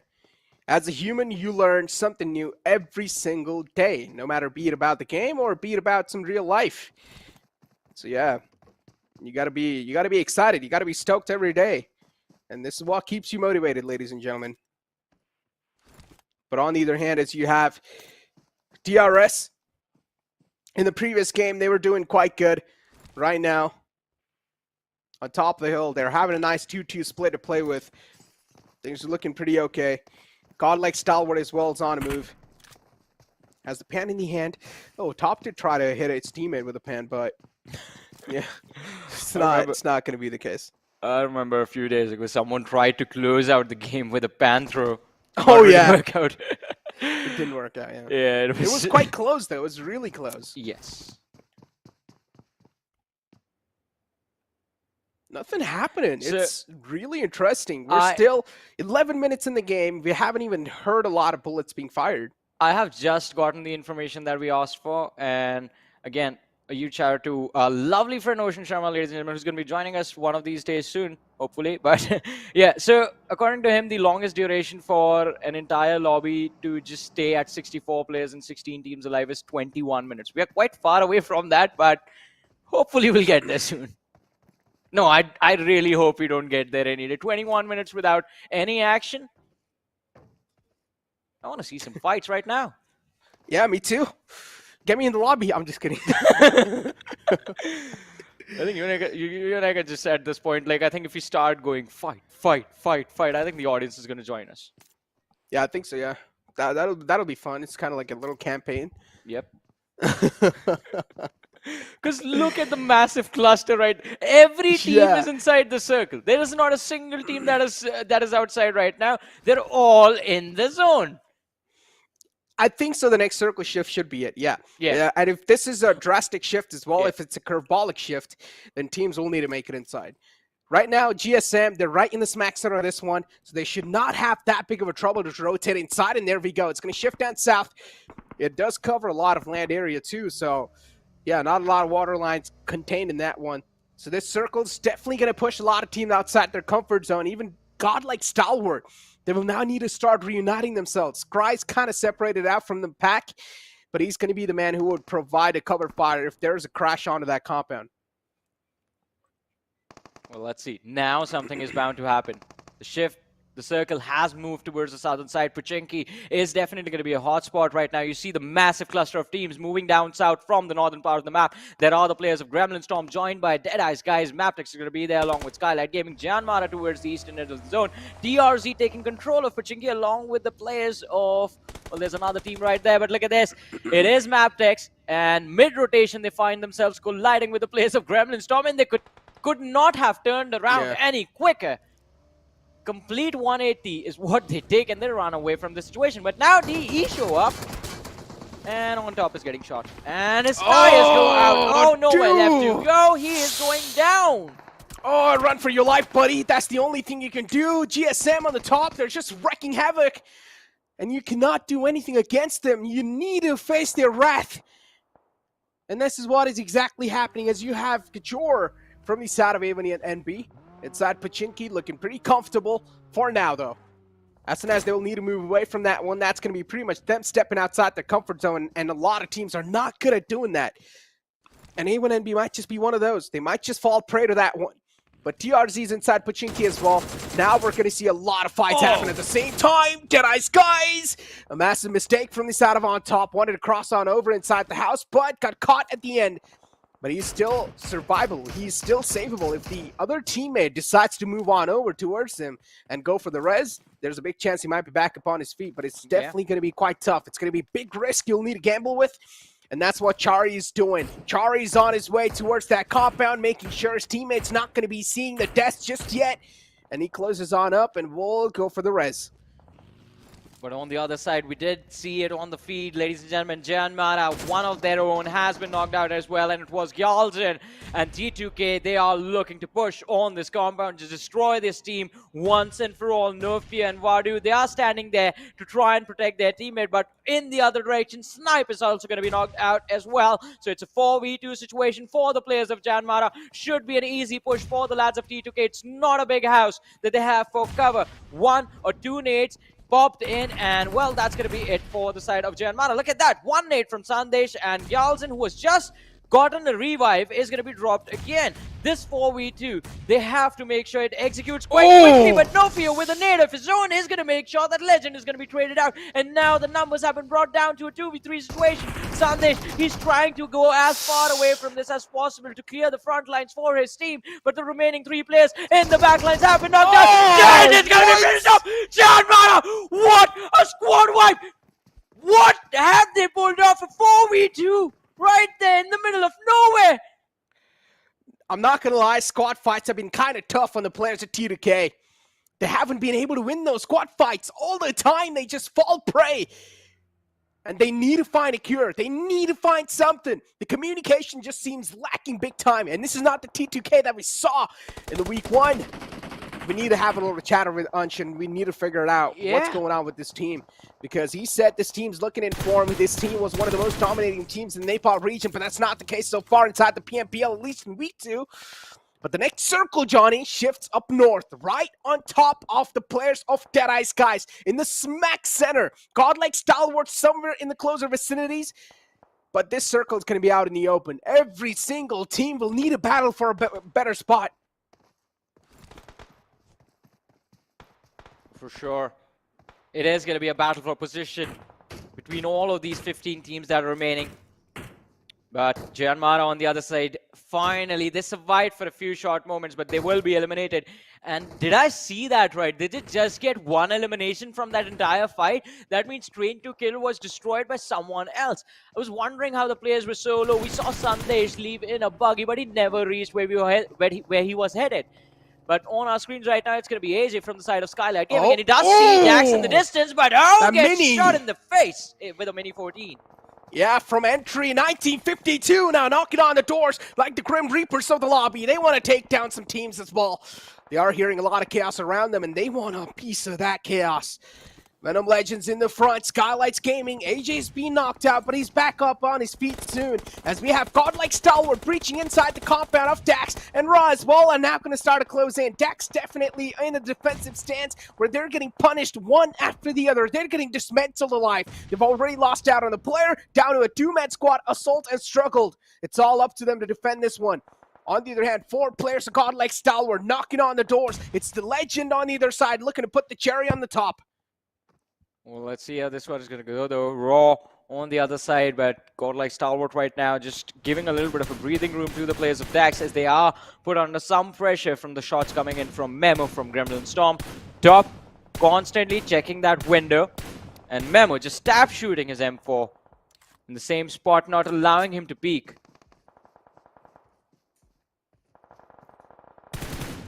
When Legends, they're going to lose Susan on the other side as Mr. Boro does find the opposition laser is exposed as well, and he's being surrounded now. Mr. Boro putting the pressure from his point, while Nima goes behind enemy lines to find the knock. Again, AJ being the casualty in this one. Venom Legends on the receiving end once again. 2 players being knocked out. Skylights Gaming on a run. Gremlin Storm are doing some light work, and they're pulling off some shenanigans up against the players of Venom Legends. Nades are being tossed in. Smoke pathway being created. Dictator doesn't know exactly where Gangsta is. On the other hand, Frack Boy's on a retreat. He wants to fall back from that spot. Gremlin Storm, Dictator. The backlines are quite exposed, and now Gremlin Storm, they're right in the smack center of the next zone too, Johnny. That means all eyes on this team. You might get surrounded from all the different directions as soon as the next circle starts to close in. Gremlin Storm, it's up to you how you're going to be playing this one. You guys better utilize the most of your brain here. Yeah, definitely, and they have to be extremely careful about every single moment of the game. As you mentioned, an advantageous position handed to them. And look at this, Dictator finding an easy finish right there as DAX are going to be shown the exit. Back to the lobby, 13 teams, 48 players still surviving. And it looks like next on his target list are going to be the players right underneath them, the lads from DRS and DE, in fact. Line of fire available to both those teams. This circle has been really hard shift. It has just pushing out these teams outside their comfort zone without a doubt. Teams are now looking so unsettled and so uncomfortable with this sort of shift because now there were a lot of teams inside the Pachinki area. They will need to leave that and rotate all the way on the opposite side, which is next to impossible to survive. Deadeye Skies in the open, right on the edge. Even for them, this is going to be quite tough. Skylights Gaming taking shots. Stalwart Esports up against the players of TRZ. DRS as well, looking to make it in from the southern side of the zone. It's just chaos all across the board. Elimination points just being wrapped up. It's an absolute graveyard in these final moments. Well, it is going to be an absolute bloodbath right now in this game. Moving forward, one after the other. The players are falling, the teams are falling as well. Skylight Gaming, though, all 4 players still standing together, holding on to their ground. Getting those elimination numbers up. One more lad taken down from the side of 1952. Jack's right behind them. And they are sure that that finish is going to be theirs. On the other side, the Godlike Stalwart in a world of hurt as Top is going to be knocked out. TRZ getting eliminated from this match, bringing the numbers of teams alive to 9. 29 players still surviving. Gangsta, oh, he's stuck. Nowhere left to go. He's going to be... He's yeah, they got him in a deadlock and he couldn't escape from that one. The Molotov is just going to burn him to his death as Godlike Stalwart. It's time to leave the compound. It's time to leave the comfort zone. And there's already on a big struggle. Scry's being the casualty with that rotation, but better make it worth it as 3 players are still in the front. In an aggressive stand, they have to be no matter what. They cannot stay defensive on a downhill slope like that. It's an uphill battle against the players of DRS. And Gante is the closest one to him. Top's being knocked out. Another nade's going to sail in right in that direction, hoping that maybe it'll find another one. It does sail in, but not close enough. Not on the mark just yet. Stalwart Esports, safe for now. Action still in the left. Something needs to be done here. Someone needs to be aggressive. And Action is trying to do exactly that. He's closing up. But the problem is the next circle shifts away even from them. And right on top with the players, the Gremlin Storm. With great power comes great responsibility. And now Gremlin Storm, a lot of eyes are going to be on them. They're going to be the hot target inside the game. Yeah, and it's not going to be easy to take them down as well. They have the higher ground again in their control. Godlike Stalwart, just like the previous Erangel, this time as well, they're stuck in an awkward position. Have to climb an uphill where the opposition knows where they are coming from. They know where the players are. Pika and top 2 players left standing for the side of Godlike Stalwart, and the shots are not stopping. One more bullet connects, and well, the lad was down. But look at this, DRS rules extremely up close and personal to the players of Skylight Gaming on the high round. But over here, Gremlin Storm in the world of hurt, and they get wiped out by Deadeye's guys. We did not see that coming. Yeah, Deadeye's guys just straight up sending it, booking it, do not even care about anything in the world. They realize it's either do or die moment for them. You either try to get the best spot inside the game or you get taken out doing it. And they chose that second option. And they were able to come through victorious. And now, Godlike Stalwart, they're getting dismantled themselves as Pika's going to be the last man alive. The IGL himself is catching a lot of hurt. The wall of death as well is pushing up from the back. How can Pika out-survive this? How can he come out on top in this situation? It's next to impossible. Pika managed to find Delta, but that's all he's going to get. DRS now realizing that there's no way out of that one, so they're just going to distract themselves with some other teams. Deadeye's guys over here with 2 players still surviving with a decent spot on the edge of the circle. There's another team on the left lines. It's going to be the players of MABETEX Esports. That is the biggest threat alive. Let's see. Still, there are teams that do stand a chance. Just negating the advantage the opposition has. Look at MABETEX. They avoided collisions for so long. If they can finish off the players of DE, then the entire northwestern part of the circle, it is going to be theirs. On the other side, DRS quite close to the players of Skylight Gaming. And then there's Pika, the last man surviving for his team. Oh, Leo, he's so close to true love. And now he sees the helmet as well, I believe. There it is. Bye-bye. Oh. Easy knock, easy finish. It will be secured soon. They have to be wary. Yeah. Oh, there we go. It's going to be finished now. But yeah, Deadeye's guys, from having one of the most strongest positions, unfortunately, being converted into their own demise. They gave their position away with that entire fight, and MABETEX Esports took a complete advantage of that fact. And they have all the 4 players up, and none of them are harmed yet. MABETEX, they have 3 eliminations wrapped up. And Skylight Gaming, on the other hand, up against the players of DRS, and they're able to find some knockouts themselves. Things looking pretty good for that team as well. Skylight Gaming, DRS right next to each other. DRS, on the other hand, things were looking pretty bad for them before. But right now, they've finally caught the grip, and now DRS have found themselves in a man deficit too, so it's going to be tough to recover from that. Wall of Death is going to engulf Joker, and he's also getting pressured on over and over again. Nowhere to go. He will be dealt with easily. Well, let's see the final 3 teams remaining. 11 players still alive. DRS getting absolutely mowed down. But Mafia Ninja is also the last player left standing for his team. He will have to go for a revive right now. Otherwise, it's going to be an easy closing moment for the players of MABETEX. And I think even they realize that right now. But Mafia Ninja close to AJ will help him back on his feet. But will that be enough? In the meanwhile, why is MABETEX not pushing? They should be going for it. They can destroy DRS. In fact, they go on to do that as the last player over there is going to be finished off as well. Now it's 2v4 situation. Skylight Gaming up against MABETEX. Apex also has the ghillie suit on him, but Baron with a nade can change everything in this game. The players from Skylight Gaming, they are huddled up quite close to each other, which is never a good thing, guys. So one lad finished off. AJ is knocked out. Mr. Bora is back on his feet, but Mafia Ninja is the only healthy one. And yeah, I mean, 2 teams fighting for the supremacy in which Skylight's Gaming to have a big man deficit. Another nade sails in, and that should seal the deal. MABETEX Esports being the cleanup crew in the final zone and just cleaning up every single team who stand in their path off the victory as they push themselves on the 10th spot in the overall rankings. And in this game, they got 9 elimination points and 24 points secured in total with a damage total of 1368. A decent performance and a decent outing. I want to see where they found themselves in the overall rankings of this week. Yeah, and the reason Necro just said it because the rank that you see over there, it's also that is the overall ranking. Yeah, that's the overall weekly standings, not the particular rankings for this week. This week we still have to see where MABETEX are going to be. But this was a very good game from their side. I think this just proved a point that sometimes being patient is the best thing that you can do. Just let the other two teams fight it out. Let them decide who wants to stay, who wants to go, and whoever's left, we'll take them on. Because that's what they did in the very end. They just patiently waited out of vision of Skylight Gaming at DRS, and as soon as those two teams fought against each other, MABETEX, they knew it was their game. They just had to move up, drop a couple of nades, and then both the teams were going to be shown the exit. On the other side, though, very chaotic match. I think the previous two Erangels, like this one and the one before this, I think it was basically the same zones. Basically, just the flight path change, the circle starting off in the similar position.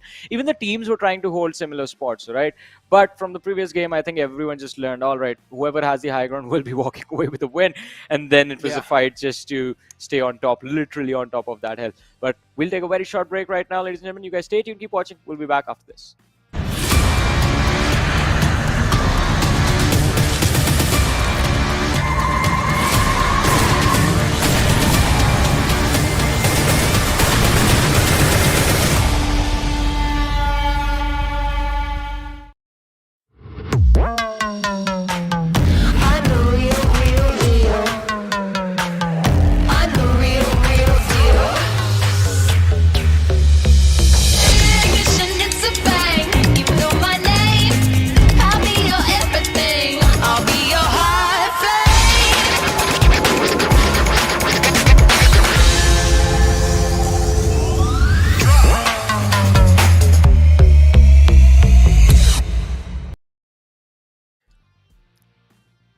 Welcome back after the break, ladies and gentlemen, to the PMPL South Asia fall season of 2022, brought to you by the Oppo F21 Pro. This is Super Johnny, joined by Necro alongside with me, and 3 matches of the day are done and dusted. Now, all that remain are the two Miramars, ladies and gentlemen, coming up next. But before that, we have to talk about the previous game. Again, this Erangel was kind of mirrored of the previous one, the one before this, match number 2 of the day. It started off with a similar first zone. The shifts were also now not that drastic, and in both the games, what it came down to, which team was able to hold on to that high ground advantage that they had.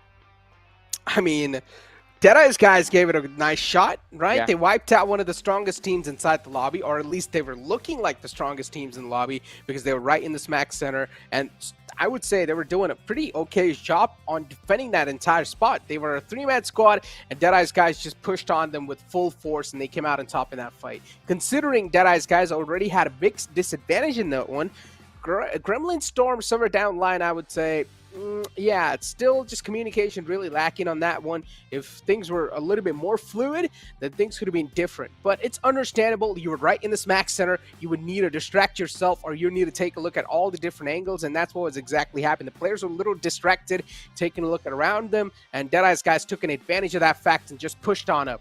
As you have the player focus, Turulov, of course, on the first one. Then you have Memo from the side of GSM, Baron from the side of MABETEX Esports, and Mafia Ninja from the side of Skylights Gaming. Skylights Gaming as well, a decent showing. Yeah, I mean, it was a decent showing from their side as well. Skylight Gaming, I mean, they were being very proactive. That's what I loved about them in this particular match. They were very proactive in just making sure their surroundings were being scouted properly. They were keeping vision of the compounds on the low ground. They were being proactive in trying to flush out information about where the teams were hiding, and then not afraid to run into the fights. So it was a very, very wonderful performance from Skylight Gaming, and they played very well. But MABETEX, I mean, that timing on the final execute, the final hit that was there on DRS and Skylight, that was so perfectly timed. You can't do anything to come out of that. I want to know if Venom Legends are still on the top position, because again, this will be quite interesting, right? Considering inside this game, Venom Legends did not show up that great, and the top position was on the line off this week. So the overall rankings are definitely shaping up pretty well nicely.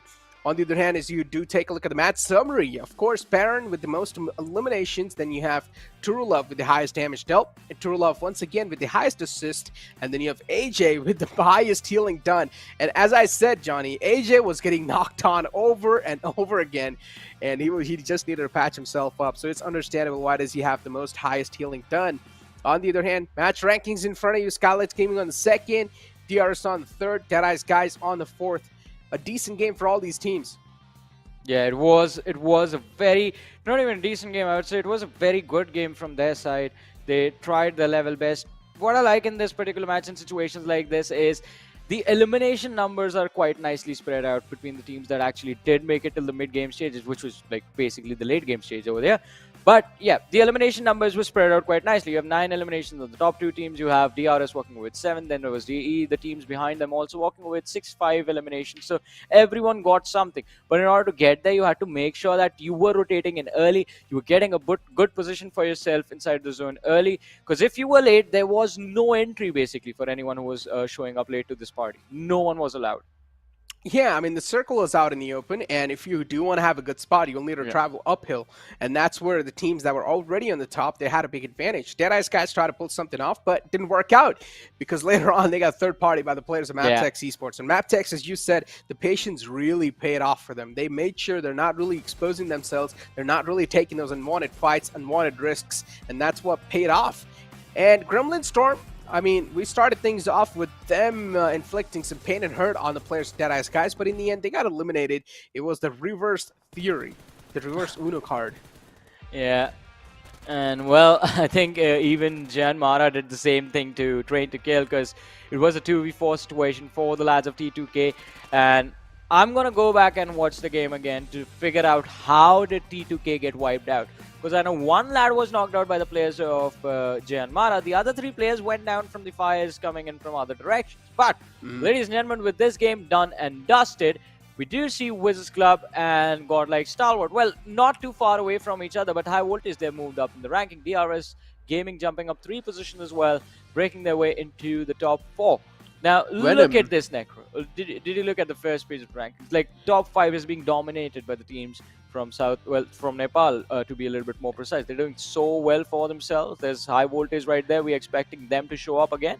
But on the second page of the ranking, we do have a little bit of a drop-off from, not a little, but a massive drop from A1 Esports, because they started off on the 4th, sorry. Now they're 11th. Sting.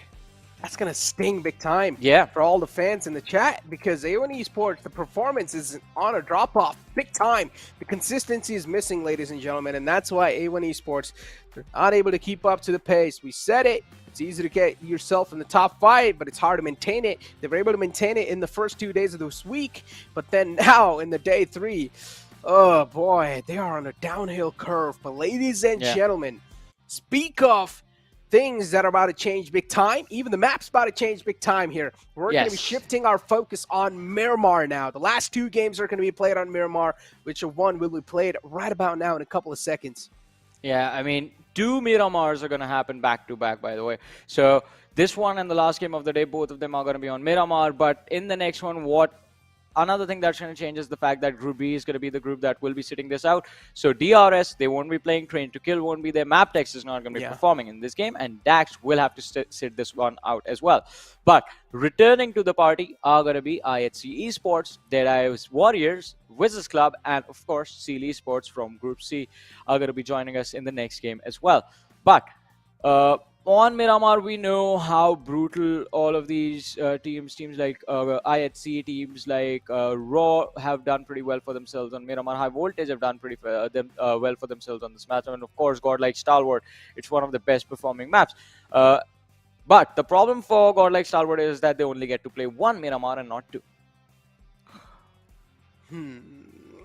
Yeah, they're pretty solid on the map of Miramar too, but I don't think that's going to hurt them that big of a time, you know, even though, I mean, I would say Godlike Stalwart is a type of team, no matter what map it is, they're good at it anyways. But recently they've been kind of popping off, or recently it's kind of like their form has been better on the map of Miramar, even more deadlier than what they are already. Imagine that for a second. But before imagining that, let's move on over to the predictions, Johnny. And the director has already chosen for us, man. What is this? No, he picked it. D is your prediction now. Mine is Godlike Stalwart. Perfect pick, guy. No, it was from the previous one. All right, I want to choose a different one this time, and I'm a man of variety, guys. You know, I like different things, different times. You know, and speaking of different things and different times, I'm gonna go with interesting. What should I go with, man? D Warriors. Yeah, now they're back inside the game. At this point, I think you should just close your eyes and just point towards the team and pick it. Yeah, I can do that if I want. But what if it's a team that is sitting out from the game and that is not playing in the group? Then we'll give you another opportunity to pick. What if it happened once again? Then we'll keep doing it until you pick a team that's actually playing. The match will literally end. The people will hate on me. So is your aim that bad that even like a group of 20 options you can't pick like 16? I'm closing my eyes, One buddy. of 16. I'm closing my eyes, man. But I it's your think you can time to pull it pick out. now, Johnny. Yeah, It's your mine time is to simple. pick. Godlike Stalwart. Once again, yeah, he said it. He's going to go with Godlike Stalwart all day. And Yes. hopefully he goes with that team even at the last game. That would be interesting. Why? They're But- not playing the last game of the day. I'm not going to be picking them But for the last. dude, you'll have to be loyal. It doesn't matter, I mean, man. You got to see, stick with something. You got to be loyal. Then there needs to be some sense behind even the crazy things we do, right? I can't pick a team if it's not there. There's no point. And I need a point to catch up. Okay, well, good luck with that, buddy. But with that being said, the upcoming game's going to be lined up pretty soon. I do hear that the plane flat path is ready as well. The plane's ready. It's getting the players loaded up inside it, and we will be heading inside Miramar soon. Now, this is going to be a big change in the pace for teams. Of course, we kick things off at Sanhok. Way much more tougher map to play than all the other maps. But here we go. The plane flight path on our screens, ladies and gentlemen, as the plane flight path is going to be starting all the way from Ruins towards Impala. Now, there are a couple of teams who like to drop off in the cities in the outskirts too, and then try to rotate inside the circle pretty late. But the circle is going to play a crucial role. Yeah, the circle is definitely will be playing a crucial role in this game, and this trajectory, I think, is quite standard from the perspective of the players. They have the entirety of the map available to them. We all know where the first collision is going to happen, the El Pozo clash, if you will. It is going to be there, but it is going to be quite interesting to see which team is going to come out on top over here, as we do have IHC also dropping towards the Montevideo area along with the players of TRG. Alright, El Pozo clash is not going to happen. That's not playing this game. Raw Fish will have the entire city for themselves for the first time, I believe, in ages. Or at least that is what they feel like. But again, Necro, we have always talked about this, and we see this happening every single time, the 4-man Elementrix split drop. Maybe we will actually see a drop clash. I do see TRZ somewhere near El Pozo. Oh. If they do decide to close up in that one, then there's a big chance we might see a little drop clash. But what my guess is, or what I think, is are we going to see any sort of early game battles? But the circle, it's another circle, an interesting one. I love to see these type of other circles, but it's been so long I haven't seen an Oasis circle. I think I did have the pleasure of casting an Oasis circle, and that is when Miramar had just been reworked as well. So even the teams that were performing that particular match did not really know the terrain that north up on this game. It made for a lot of fun and interesting moments. But this time around, I believe we will see a few standard central shifts, and I believe water treatment will be a high priority spot, a hot spot in the game for up until the 17-18 minute marker. Beyond 20 minutes, I think it is definitely going to move away from that position. But for now, since water treatment is quite close to the center of the circle, I think it is going to be a perfect location for teams like Jan Mara and Skylight Gaming to start from. But not exactly right now. They're going to have to loot in their preferred drop spots, and that is when, after that they are done with looting, is when they can decide to move forward. But moving on, we do have Godlike Stalwart on our screens now. Today, not really their day. They have put up decent results on the board, but no chicken dinner yet. I mean, that's really not going to shake anything for them. That's really not going to do anything. Even if they don't get the chicken dinners, they're completely fine with that. And we already saw the kill feed rising up here, up against the players of DE Warriors. It's a bolt action, and they have managed to find a knockout on the sneaks. And the push is being made as well from the side of IHC. And that's my pick right there. Don't get eliminated this early off. Come on, where's the cavalry? DE Warriors, you guys need to save your teammate right now, right here. The Sneaks is on a run, and yeah, finally the cavalry is arriving. Some early battle right off the bat. Are Deadeye's Warriors going to challenge this one? That's my question. I don't think so. It is the players from IHC, and they are going to be one man down in the entire fight. It's going to be very troublesome situation. They don't know where the rest of the players from the side of IHC are. They're going to assume they are going to be lurking nearby. And the Warriors do not really want to run in a situation outnumbered. So they do let the lads from IHC get away quite safely as well, but that's the first blood of the match secured right there. I'd see. I mean, after getting that sort of first blood, they're definitely going to be quite happy. They're going to have some nice smirks on their faces. And that's also going to bring down the man alive number to 63. Yeah. Oh, tough outing, tough outing. Something you do not want to see, especially if that's a team like DE Warriors. And considering because of the plane fly path, they were really being caught out in the open as well. Outside the comfort zone, they like to drop all the way towards that Chumas area. But now they're slowly and steadily making it towards there with their vehicles. Deadeye's Warriors, and Deadeye's Guys. They're right next to each other. Oh, okay, there's Zed. Gotta be a little bit more responsible. That's a family vehicle. And also the vehicle with the worst balance in game.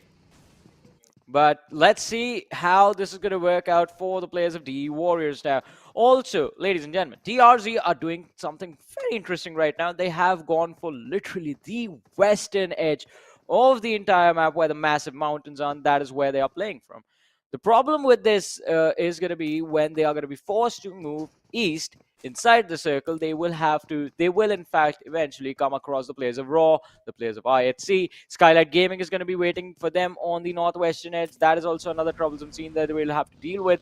And it is just, it is going to be a very, very difficult rotation pathway for them if they decide to move in. Now, if they wait it out though, you never know. Maybe Raw official are going to get taken out. Maybe they're going to move to some other position. So something is going to open up, but TRZ definitely don't have an opportunity to go for an early rotation into the zone right now. And considering it's just the first zone on Miramar, people hardly move if they realize, if they even get a hint, all right, we might just get taken out. We might lose one individual. They're going to hold on to that position.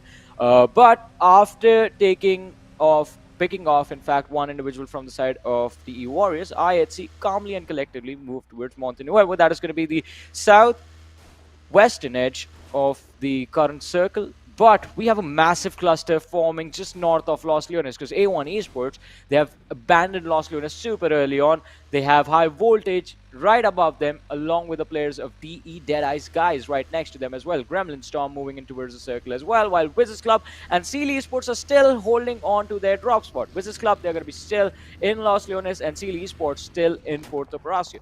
On the other side, DE Warriors being forced on the back foot, but Godlike Stalwart up against the players of Venom Legends. And, well, Venom Legends, they find an opening, but Strive will be getting an easy trade now. Action was knocked out, but he's going to be brought back inside of the game. Venom Legends have lost one lad already.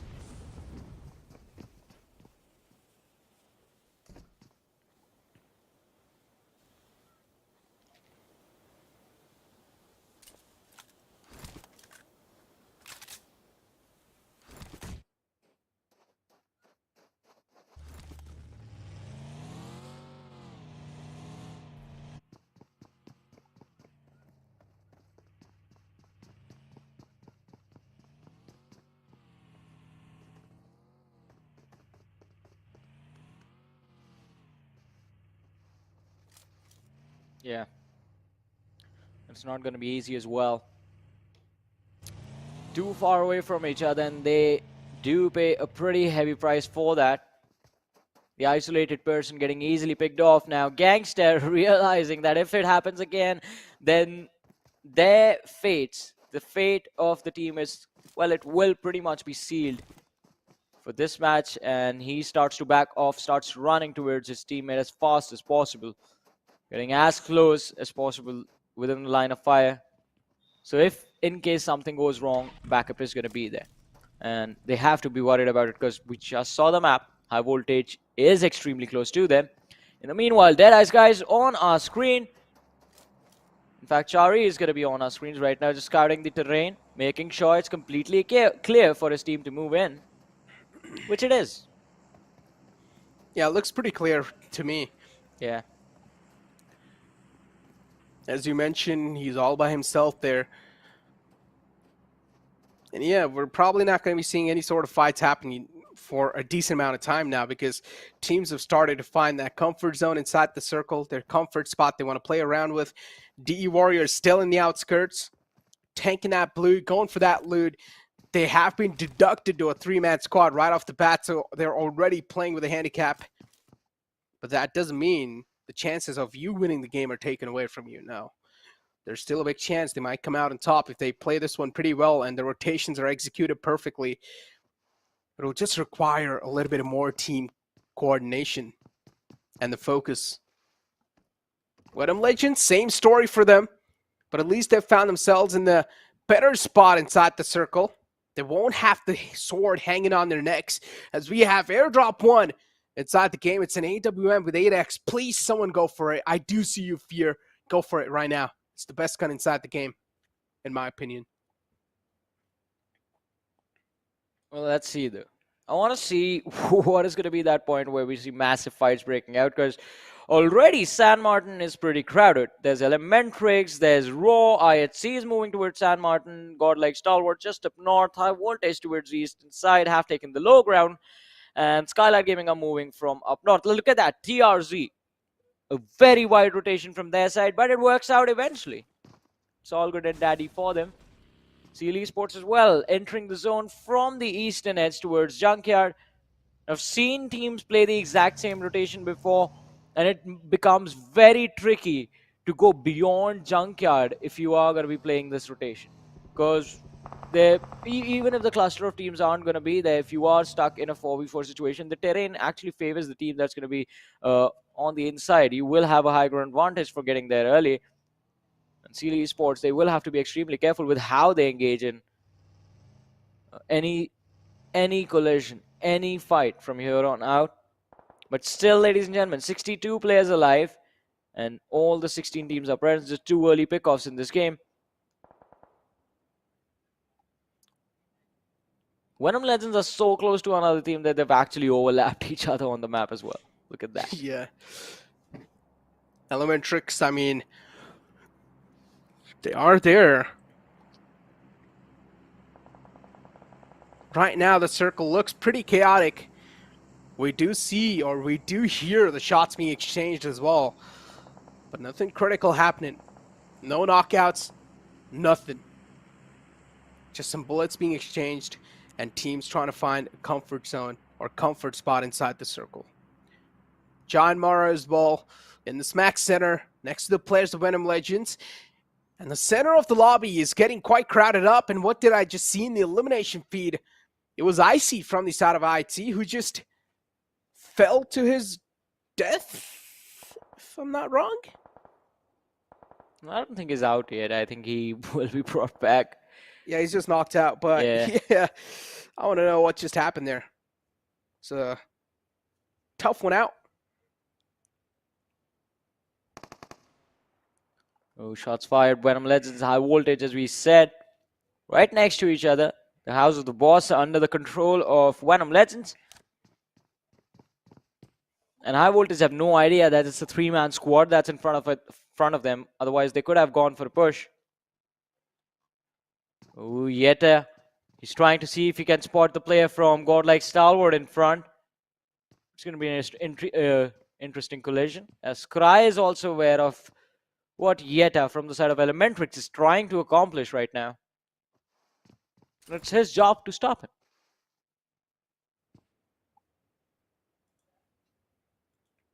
Speak of that, and the next circle's about to pop up.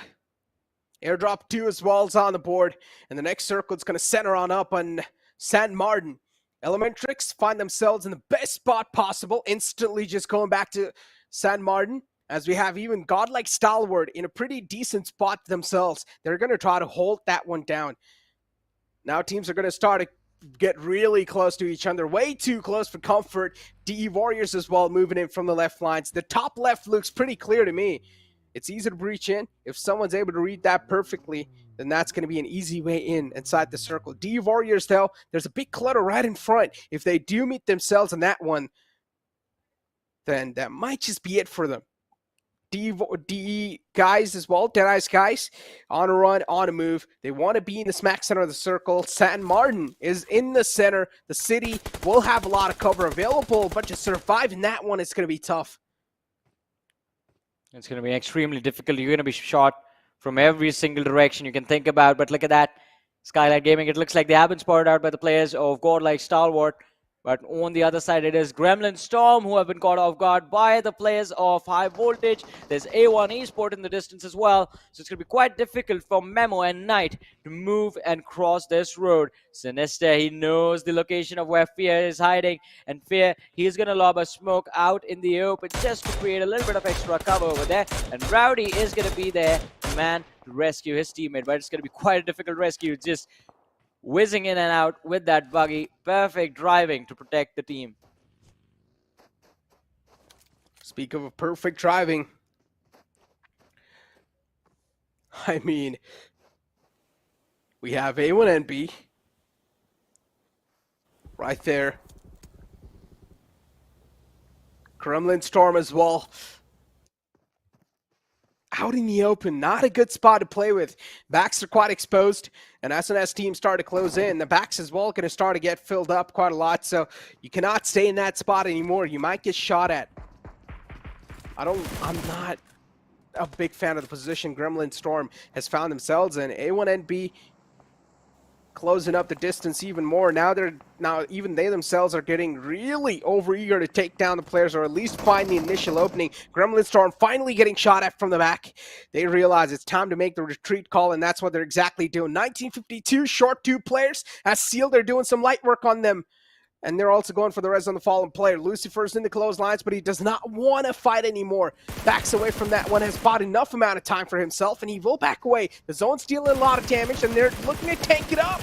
But Lucifer, if one more bullet connects, that might just be it for this man. He's not going to just back away from this one. And finally, Lucifer steps outside the vehicle as he was on fire, or almost on fire.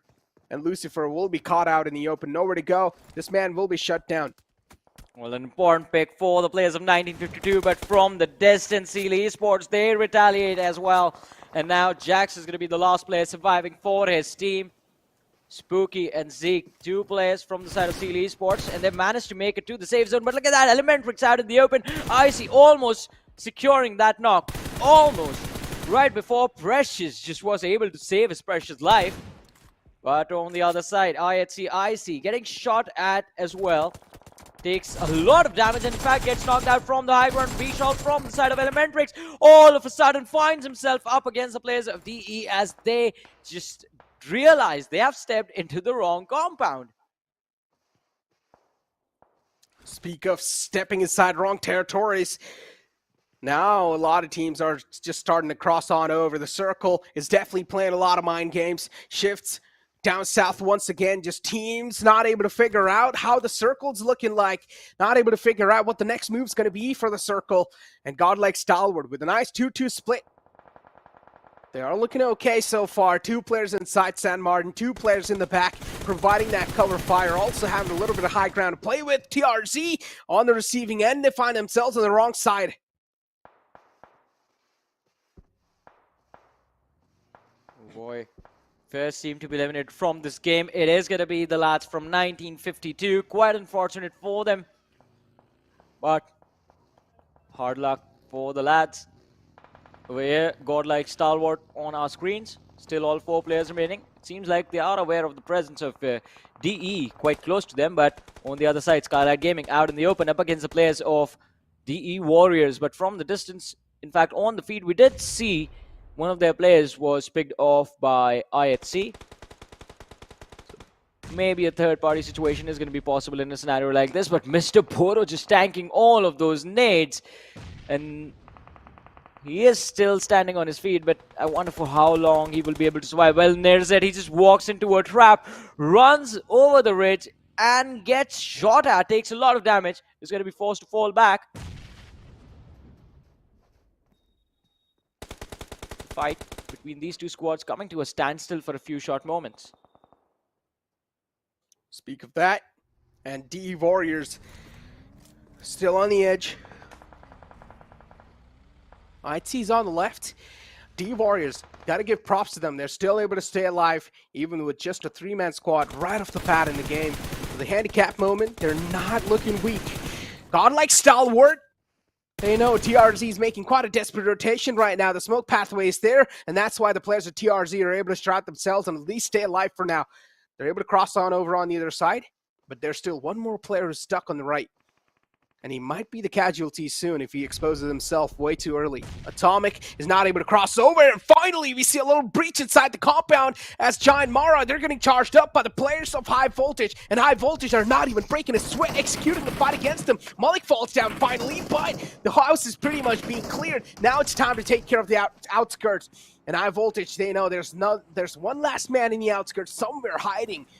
But for now, at least the inside's clear, so nothing much to worry about in the clotheslines. And now the man who was outside will be cleaned up as well. That's going to be it for Snipe YT. Out the fray, out the game on 14th spot as Venom Legends. They're now looking to close on up even more. Gangsta has been moved up way too close. Jiggles on run. High Voltage, they're looking pretty okay so far, but they need to make it inside the circle. Yeah, they have to make their way inside the circle, but look at this Gangster almost catching Jiggle off guard. Jiggle escaping as well, right from his face. He runs away.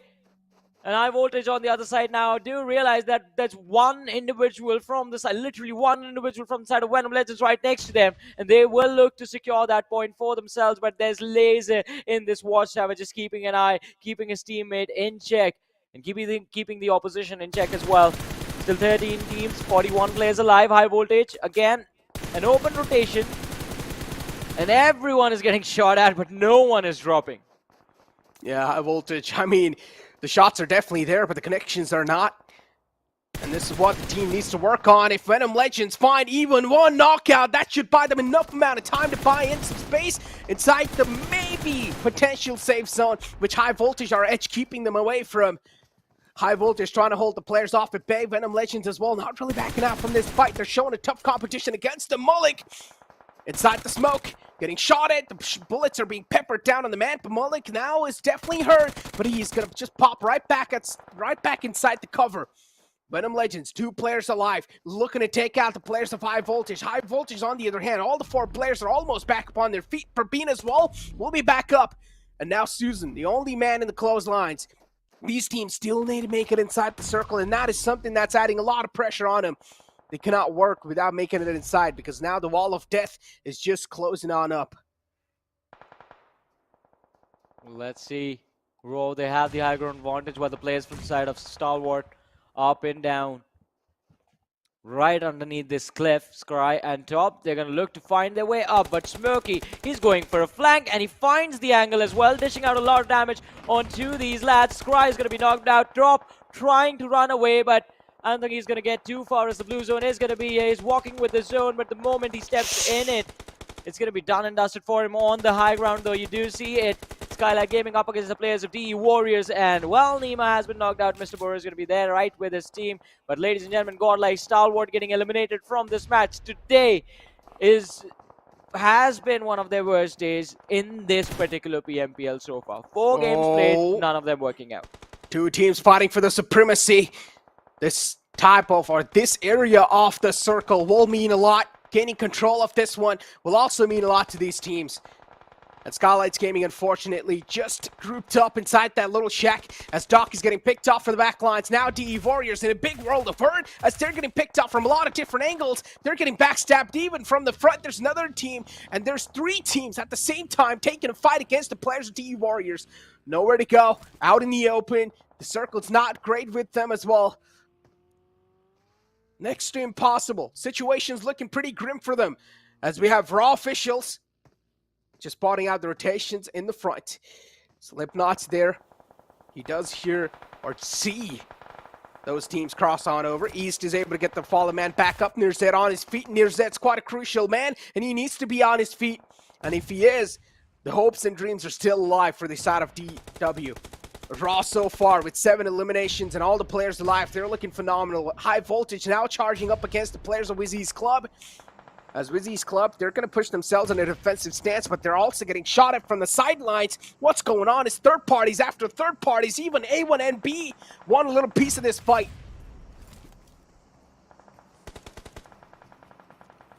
Let's see the A1 Esports getting caught off guard. We're down to 6 teams, 18 players still alive. High Voltage doing a wonderful job as well. But DE, oh, they were getting shot down upon by the players of Raw. But no, Slipknot, he missed his opportunity. And now it looks like the players from the side of Deadeye's guys are just going to slip away from his eyes. But let's look at this. Mr. Smokey is going for a push on the other side. Malik still holding his ground against A1 Esports. But in the feed, we do see Enkas from Raw fall as well. WIZZES Club showing the exit from this game, and we're down to 5 teams, 14 players still alive. High Voltage also getting destroyed, and they're down to their last surviving player now.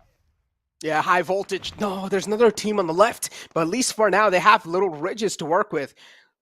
So not a lot to worry about. It should be a clean res for them. Even they have managed to knock out 1 player or 2 players from the side of A1NB. That should buy them a lot of time. A1NB right now is suppressed.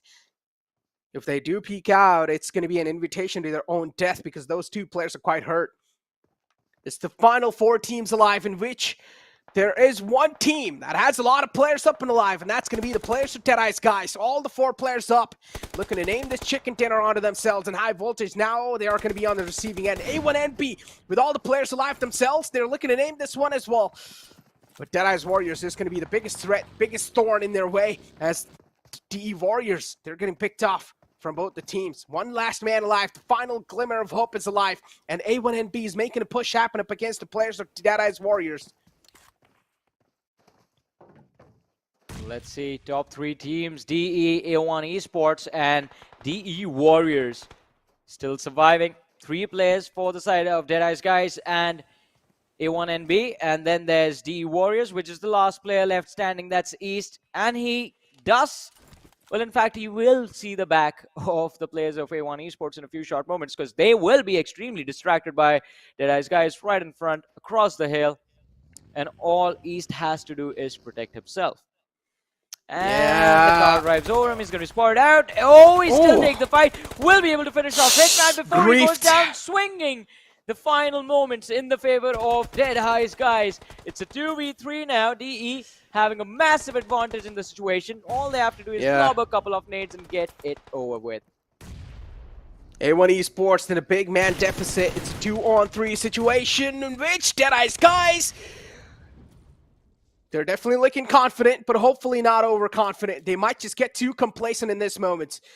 Koa, a nice Rich to play with, barely on the edge. The next circle is going to matter a lot. If this next circle favors any sort of teams, that means the chicken dinner should be pretty much theirs as well. A1NB, 2 players on the edge. Joker just keeps on taking those shots. Peekaboo from his side. The Deadeye's guys, they need to make the first move because they have the man number. I don't think so DE Warriors are ever going to step out of their comfort zone. And finally, yeah, they are making the first move. Joker Sir is being sent on flank, and his position as well as compromised. Joker Sir now is going to be the biggest threat alive for the players of A1NB. They will need to take care of the right lines. Joker has pushed up, but really close. But the smoke as well is going to be pretty brilliant from the side of A1NB.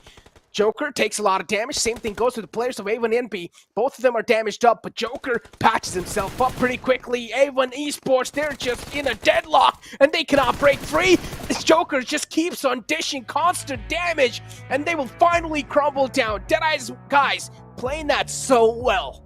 Yeah, they played it very well. They realized they had the advantage. They knew exactly how to close this game out. An impressive win from the side of Deadeye's guys, and an important one as well, because this is what gets them in the top 5. And also, you got another prediction right, didn't you? I went with DE Warriors, man. Oh, you should have gone with the producer on this one. They put Deadeye's guys before. I should have went with the previous one, man. Yeah, you're actually right. See, the production so technically, that means I should get 1 more point. No, the producer gets 1 now. Okay, I guess. We're going to have another box right here for the production's prediction, and they have a score of 1. But yeah, I mean, nothing taken away from Deadeye's guys. They played that pretty phenomenally. And we were speaking about Deadeye's guys too, how the performance has been looking like inside this week too. And the performance wasn't that great. But after this chicken dinner, it should boast them all the way somewhere up in the first half of the board. But with that being said, we'll keep on talking about this team after this short break.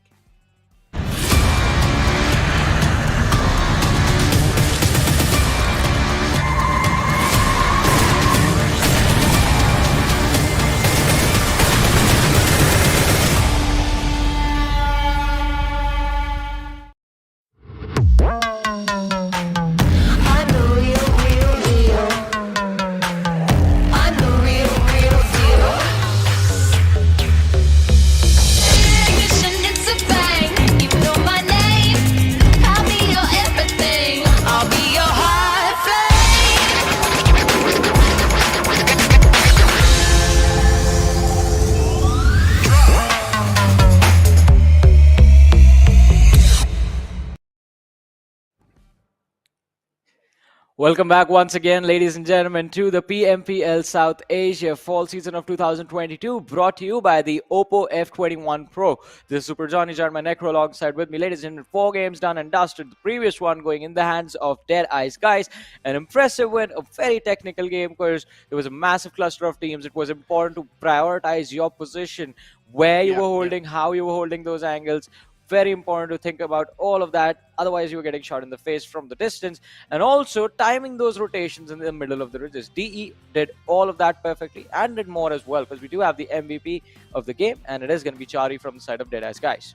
Yeah, I mean, Chari just doing some light work in that lobby. Dead Eyes guys, as I said, all the 4 players were looking so well and so in sync. So it makes a lot of sense that the previous game was dominated by them, with 5 elimination points and 4 knockouts, and healing done of 196 with 0 headshots, and the damage done of 865.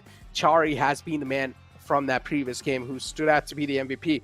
But I would say another prop should be given to another banner over here, which has to be DE Warriors. They only had 3 players, and they were managing to survive for such a long time.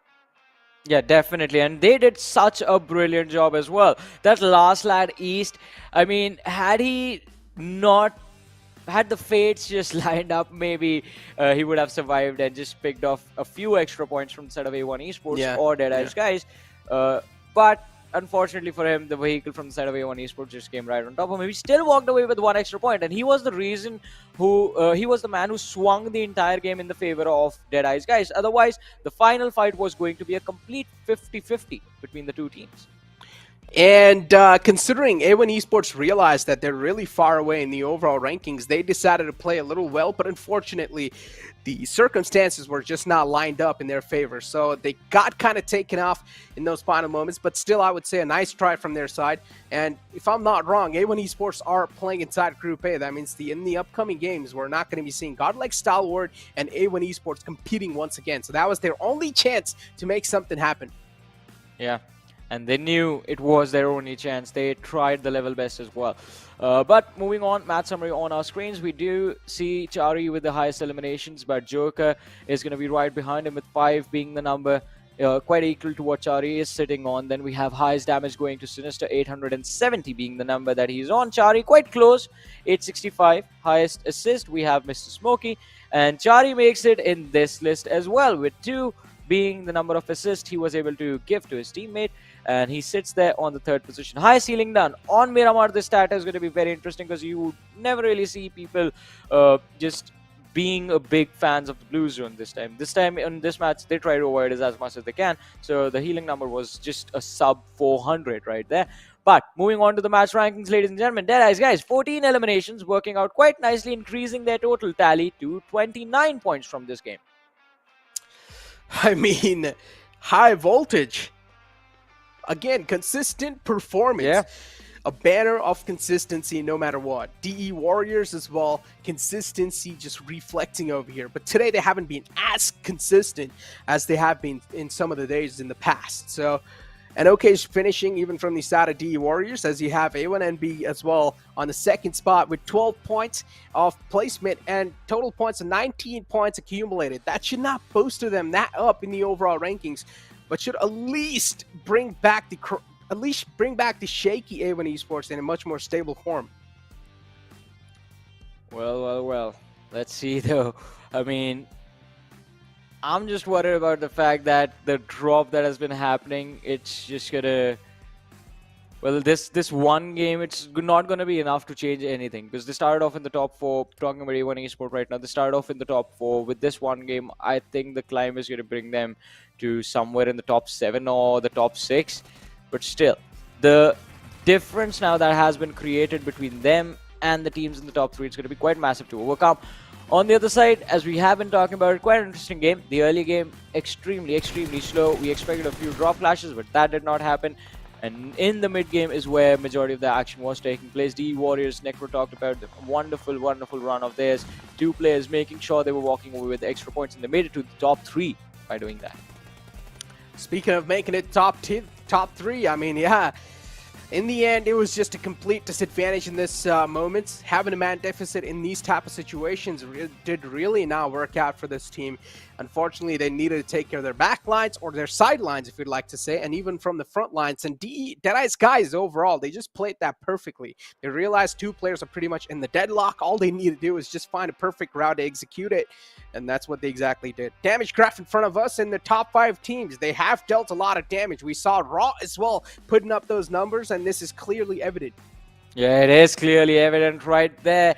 And the top 5 teams, in fact, just doing whatever it takes to walk away with a win. But not everyone is going to win at the same time. That's where Deadeye's guys chose to shine in this game. But still, Raw, a massive fight coming in from their side. 2100 damage dished out, 2126. But only able to secure 7 eliminations from that. But moving on to the overall rankings now, there's an 8-point difference, Necro, between High Voltage and Godlike Stalwart. And as we head towards that last final game of the day, Godlike Stalwart won't be playing in that one. I mean, they've already set up a nice target. Yeah, there's a big chance they might be toppled over, but it's just going to be the same story repeating itself, history repeating itself. And tomorrow when we start the day off again, we'll just see Godlike Stalwart on the first position back there. On the other hand, if you take a look at the latter half of the board, MABETEX Esports, they're going to drop down 4 spots. That's a big drop off. IT as well, barely on the edge, barely on the cusp of falling off of that top 12. Yeah.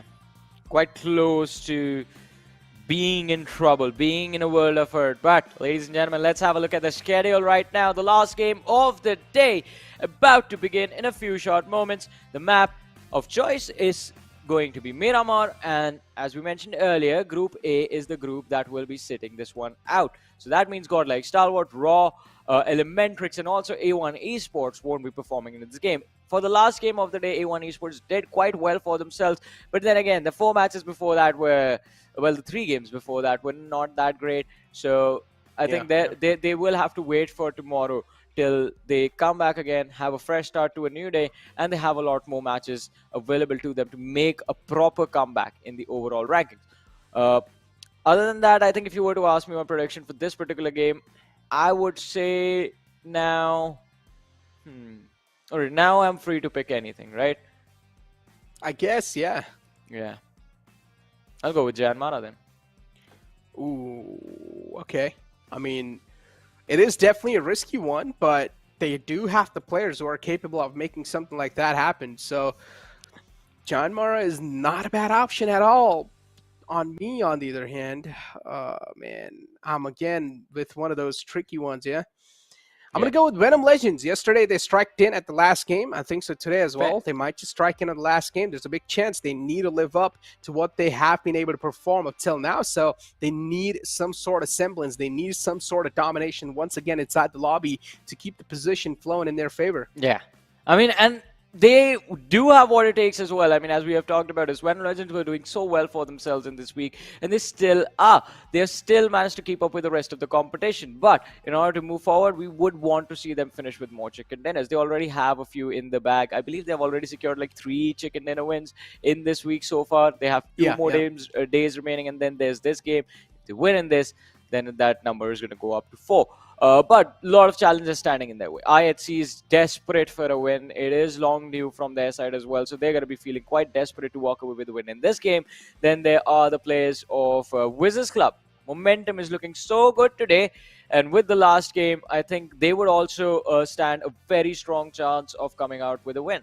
So anything can happen, especially considering it's the map of Miramar. The early stages isn't really where the teams like to compete. They do like to take their own sweet time to get the loot, to find the perfect spot to rotate towards, and it is the mid game that gets extremely chaotic, and in the midst of the chaos is where things go wrong. So teams will have to be extremely careful about that. Yeah, I mean, yesterday we saw them close. I mean, our day before yesterday, we saw them close things out on a perfect note, right? Yeah. They had a nice ending for themselves on the Miramar game itself. So, and it was also Picado Circle, or kind of in the outskirts of Picado, not exactly in Picado. Where Venom Legends, I mean, they were able to wipe out a team like Deadeye's guys, and then in the end proceed towards just winning on that game. We might just see similar sort of replication in the game Miramar once again, but as I said, we might. There's a big chance, there's a big difference in might and might not. So I don't know, man. It's really tough to say, honestly. Last game of the day, every single team knows what's on the stake, and they know what's on the line here. As the plane flat path is going to be starting just from the southern side of Los Leones towards La Cabrera. This is going to be quite interesting when the plane flat path leaning on the left side heavily, as we have the teams as well ejecting out from the plane. Seal is going to be the first one out from that one towards Puerto Paraiso. 1952 as well. It's going to be out pretty early off this time. One thing I really do want to see is how WIZZES Club and Gremlin Storm going to perform inside the game. I mean, WIZZES Club, they got back-to-back chicken dinners right off the bat today. They were able to open things up on a great note. They were able to kick things off on a great note. But ending things off on a great note just hits different. And I'm pretty sure they want to be one of those teams that will be able to end things off on a great note. If I'm not wrong, Gremlin Storm likes to drop all the way towards Impala, and considering today, or considering inside this game, A1 Esports is not playing, all of that Los Leones is up for grabs, because A1 Esports likes to drop inside Los Leones, but this time they're not going to be playing in this one, so Los Leones is up for grabs. It's free.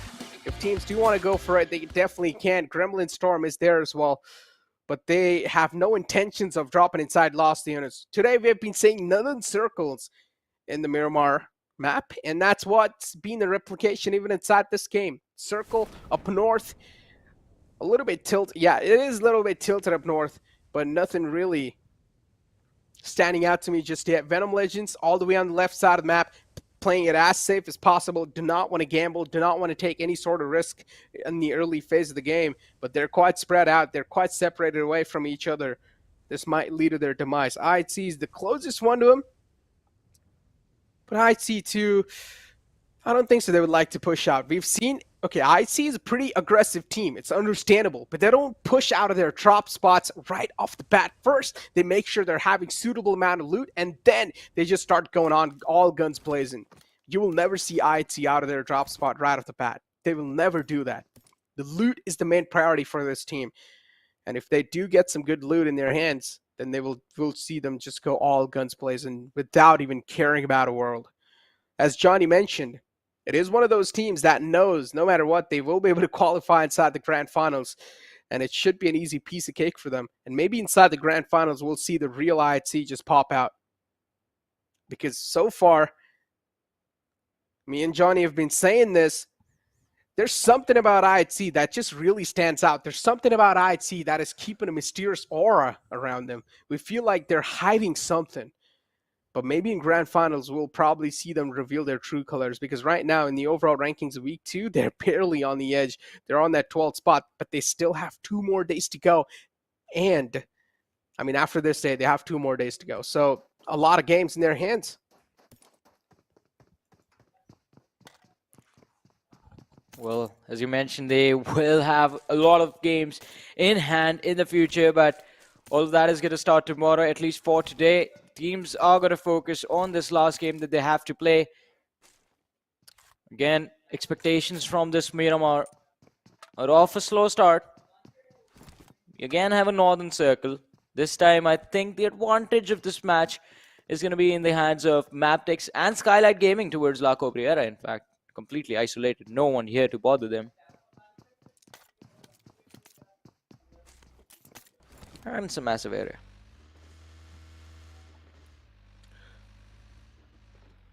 And speak of the team that you picked. Yes. Giant Mara. I mentioned this at the start, Johnny. Yeah. They have been struggling on a 4-4 collision. Yeah. Really a lot. There's something going on. It always just seemed like they're so out of sync in those fights. I'm not sure if they start to panic. I wouldn't really say they panic. It's just that they don't exactly know what to do, because the communication, I think so, is just really bad within them. I mean, to a certain extent, yes, the communication issues have been there. Even I feel that, because when they run into those 4v4 team fights, it doesn't really feel like it's a 4v4. It feels like a squad of individuals up against an entire team. But Here's the thing. Week 1, Myanmar was built different. They were doing well in week 1. They did quite decent for themselves in week 1. And week 2 is where they are struggling quite a lot. So that is something that they will have to be extremely careful about. Otherwise, if consistently they are going to be at the bottom of the rankings, then, I mean, it is not going to work out for them. And then the third week, they're going to be under so much pressure to even qualify for the finals. So, I mean, okay, yeah. I'm sorry to cut you off, but even in week 1, man, Myanmar wasn't that solid. At least they were in the top 16. Okay, I guess, yeah, at least they were not in the bottom. Yes, right now they're dead last. Yeah, well, I guess, yeah, they were better in week 1 compared to week 2. But if you ask me if a team should settle with that sort of performance, my answer is going to be no. And especially if you're Giant Mara, then you should never settle for a 16th spot, neither for a 20th spot. You should be on the first spot of the overall rankings, or at least in the first half of the overall rankings. Completely agree with that. I completely agree with what you said. Like, I don't think they should settle as well. Even I think they need to perform to the legacy that the name has. Because Myanmar, again, it's one of the oldest lineups in Nepal. It's one of the oldest orgs that's been there.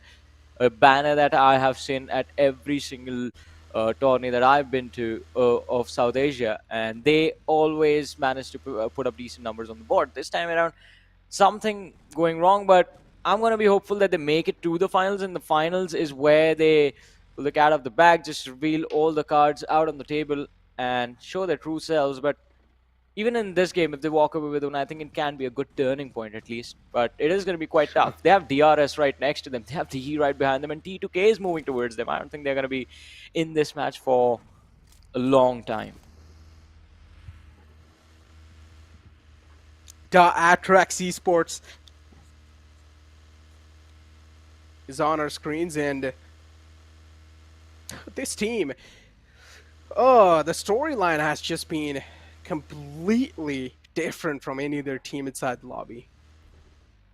Sometimes, I don't know, I just get like this weird sort of hope for this team, thinking that maybe, oh, now finally this team's going to do really good. But then later on, it's just them messing a lot of things up. And previous year, this team were on that uphill climb. They were on that good performance climb. They were improving every single time. But right now, they're just consistently not doing good. Well, man can always hope for better things in life, right?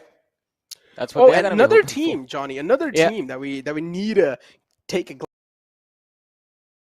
glance on is 1952 in week 1. A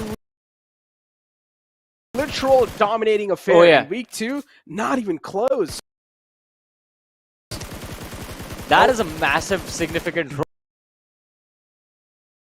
for 1952. I mean, did not expect that. Going into week 2, my expectations were like this team is going to like Stalwart toe-to-toe, but yeah, it looks like they moved in the wrong direction. What do you call a car that's climbing walls? Sorry? What is the question? What do you call a car that's climbing walls? It's climbing walls. I don't know. Spicycle. No? How? Like spider and vehicle combined, like oh. Spicycle. Yeah, Spicycle. Spicycle? But it's a car, Necro. Spidey car. Just like how Batman has his Batmobile. So Spider-Man has his Spider car. To all the people that are watching us right now, I would like to apologize for that joke. It wasn't a good one at all. Yeah, it was kind of lame. I'm sorry. I'm sorry for one of the worst man. things I've ever heard in my life. Yeah, I'm sorry for that one, guys. I know it's pretty lame. Sorry, man. I swear I won't make jokes ever again. Sorry. Apologies. Bicycle. But yeah, airdrop 1's on the board with AWM and a couple of upgrades. We saw AWM, I mean, even in the previous game, but teams are not really going for that airdrop. They don't want to take that extra risk. GSM's quite close, but they're just going to straight up ignore it. Alex in front of us, and as TRZ is moving up close, Venom Legends and TRZ might just meet each other, and Laser's making sure he's not really making a lot of sound. Matt Cat's all by himself in the front, but Laser's still not striking. Oh. Let's see though now, he finally has taken a few shots on Mad Cat. Mad Cat is going to be dropped, but he needs to be extremely careful because there's a man from TRZ right behind him. Laser running behind cover right in the nick of time. And Mad Cat's pick is going to be secured, but now Point Blank creates duel against the players from TRZ and he's taken a lot of damage upon him. This is such an awkward position for Venom Legends to be in now.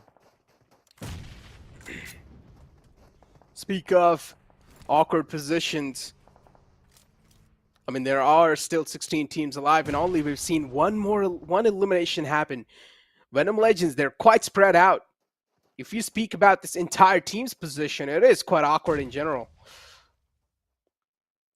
It doesn't seem like they're organized at all in this fight, as Laser was just caught all by himself out of nowhere. The rest of the team is trying their best to provide him with that cavalry, but TRZ just making a mature decision and backing away from this fight because they know if they decide to take this fight, it's just going to turn into an all-out war. But it doesn't matter. Venom Legends want to challenge it anyways, as they found the opening. Second one might just follow it up. Atomic with a pretty rash driving, but he's still somehow able to get away. Laser, he's going to be happy with just that one man who was the sacrificial lamb. Well, Venom Legends, despite whatever they've been through, they've just pushed through every single time, no matter what the difficulty is in front of them. And even now, against the players of TRZ, where Laser was completely isolated, they still managed to pull off an amazing fight, securing 2 finishes from that. TRZ, having no other option but to back off, have walked away. But look at this, T2K literally looking down on the players of Seal Esports at this point. You can't do much just by looking. You are going to have to shoot. Speak of that. Oh, there was a and song you have about T2K in front of us. Have you heard this song about shooting with your eyes?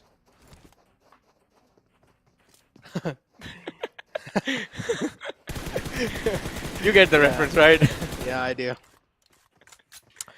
But anyways, T2K in front of us, and they are on the high ground. Another team who was doing really good in the week 1, but inside the week 2, not really able to shine through that well. Jane spotted out WIZZES club. Domain's knocked out. He's able to tap away with some damage. He's just trying to soften him up, and he thinks he's done a good job of softening him up. Domain's almost about to get taken down. But, wanted to go for the rest of the last second, but wasn't able to. Kuwait is going to be really sad at that loss, as you have the next circle popping up, and Dax, they're right in the smack center. Another glimmer of hope for this team to try and pull something incredible off, but these 3 players, it's going to be next to impossible for them to just hold that entire hill to themselves.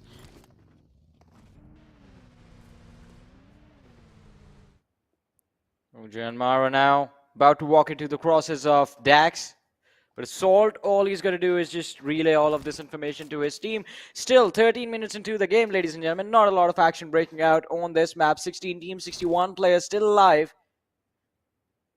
We will have to wait a bit more for all of the Miramar madness that we usually like to witness. I mean, shots fired in the distance, we all heard it, but the feed is still silent. The elimination feed hasn't moved, hasn't buzzed yet.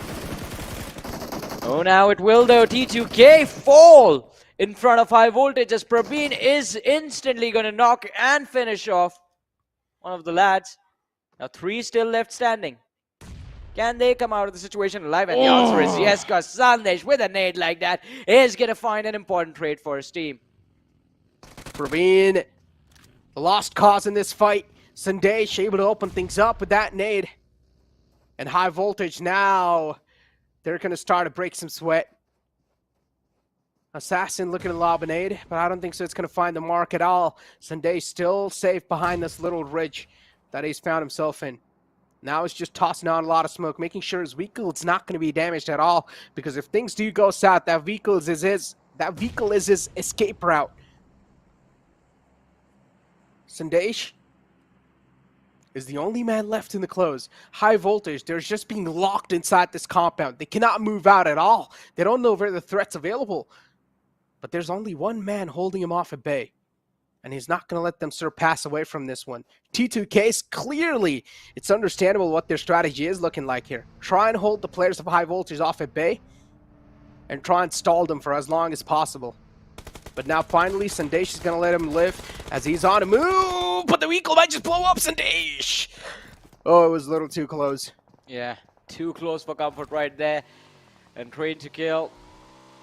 Stuck in a very awkward situation as high voltage has in fact inflicted a lot of damage upon them while taking a little bit upon themselves as well. Seal Esports looking to capitalize upon this, as we did see in the distance from the third party. They have dropped a body from the side of T2K, but the revive should come in at any time. The distance between the teams is going to be quite a lot, but look at that. Look on the feed. DEW. Oh.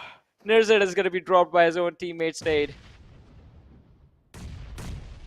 Speak of having some golden nades in your arsenal, and DEW just doing some light work, chucking those nades on top of the players of WIZZES Club. A team that I had big expectations from this game. Just getting eliminated, just getting wiped out by the rookies in the lobby. Some light work being done. DE Warriors not even just celebrating that moment at all. They know it's just something they pulled off easily. Now Seal up against the players of Deadeye Skies. Turulov and on top, they have the high ground to play, but Spooky so unknown of entering inside the unknown territory, but on top just completely whiffs onto Spooky. A lifeline granted for this man to try and capitalize on. But Deadeye's guys, they're also getting shot at from the left. It's the players of Gremlin Storm who are not letting them peek away. But Seal, for now, they're safe.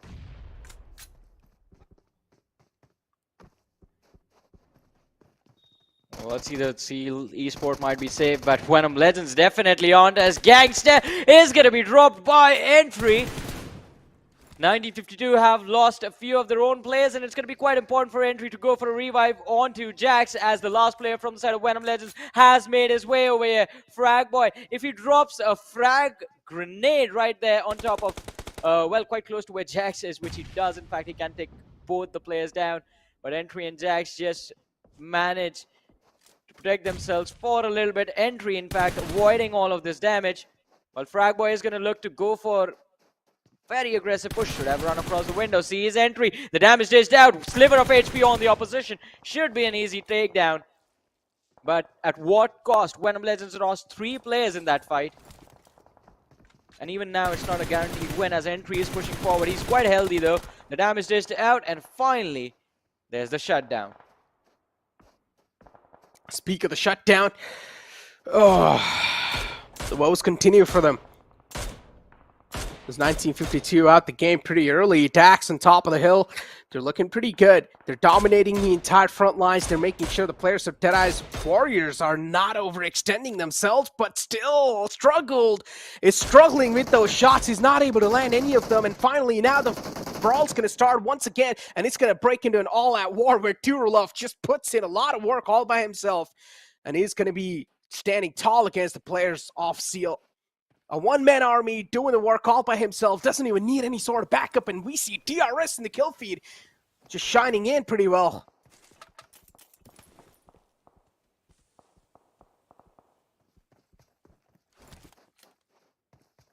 Well, let's see, there's still 13 teams, 39 players remaining. AMR. Yeah, we do see it in the hands of Turulov, the AMR. But we want to see it in action as well. And on this map, you will have the opportunity to pull it out as well. But, struggle, Dax. Alright, he just falls down to get knocked. Hopefully, there's no one else around him, so he can be back on his feet as well. On the other side, DEW. We saw them lose a lot of players early on. 2 still left standing, Doc and East. And well, they're not in a very good position at this point. In the meanwhile, Venom Legends being forced to take an exit from this game. Spike is, well, getting sprayed down from the distance. Just one more shot, and that's going to be it. Oh, and he does not connect. Yeah, AMR just waiting for that one more pick, but no, he's just burning through a lot of bullets at this point. 2 shots fired, nothing gotten returned from those shots. And this is why it's quite a, I mean, it is a gun that packs a big punch, but it doesn't really have a lot of those punches in it. Yeah. Dead Ice guys. Oh, man spotted out in the open. No, the iffy spray is not able to connect. I mean, it is quite far away. It's understandable it's going to be tough to land bullets on that one because ParaGD is doing a great job of just dodging those bullets. But finally, he will fall down. Turulov able to find the mark with his bullets.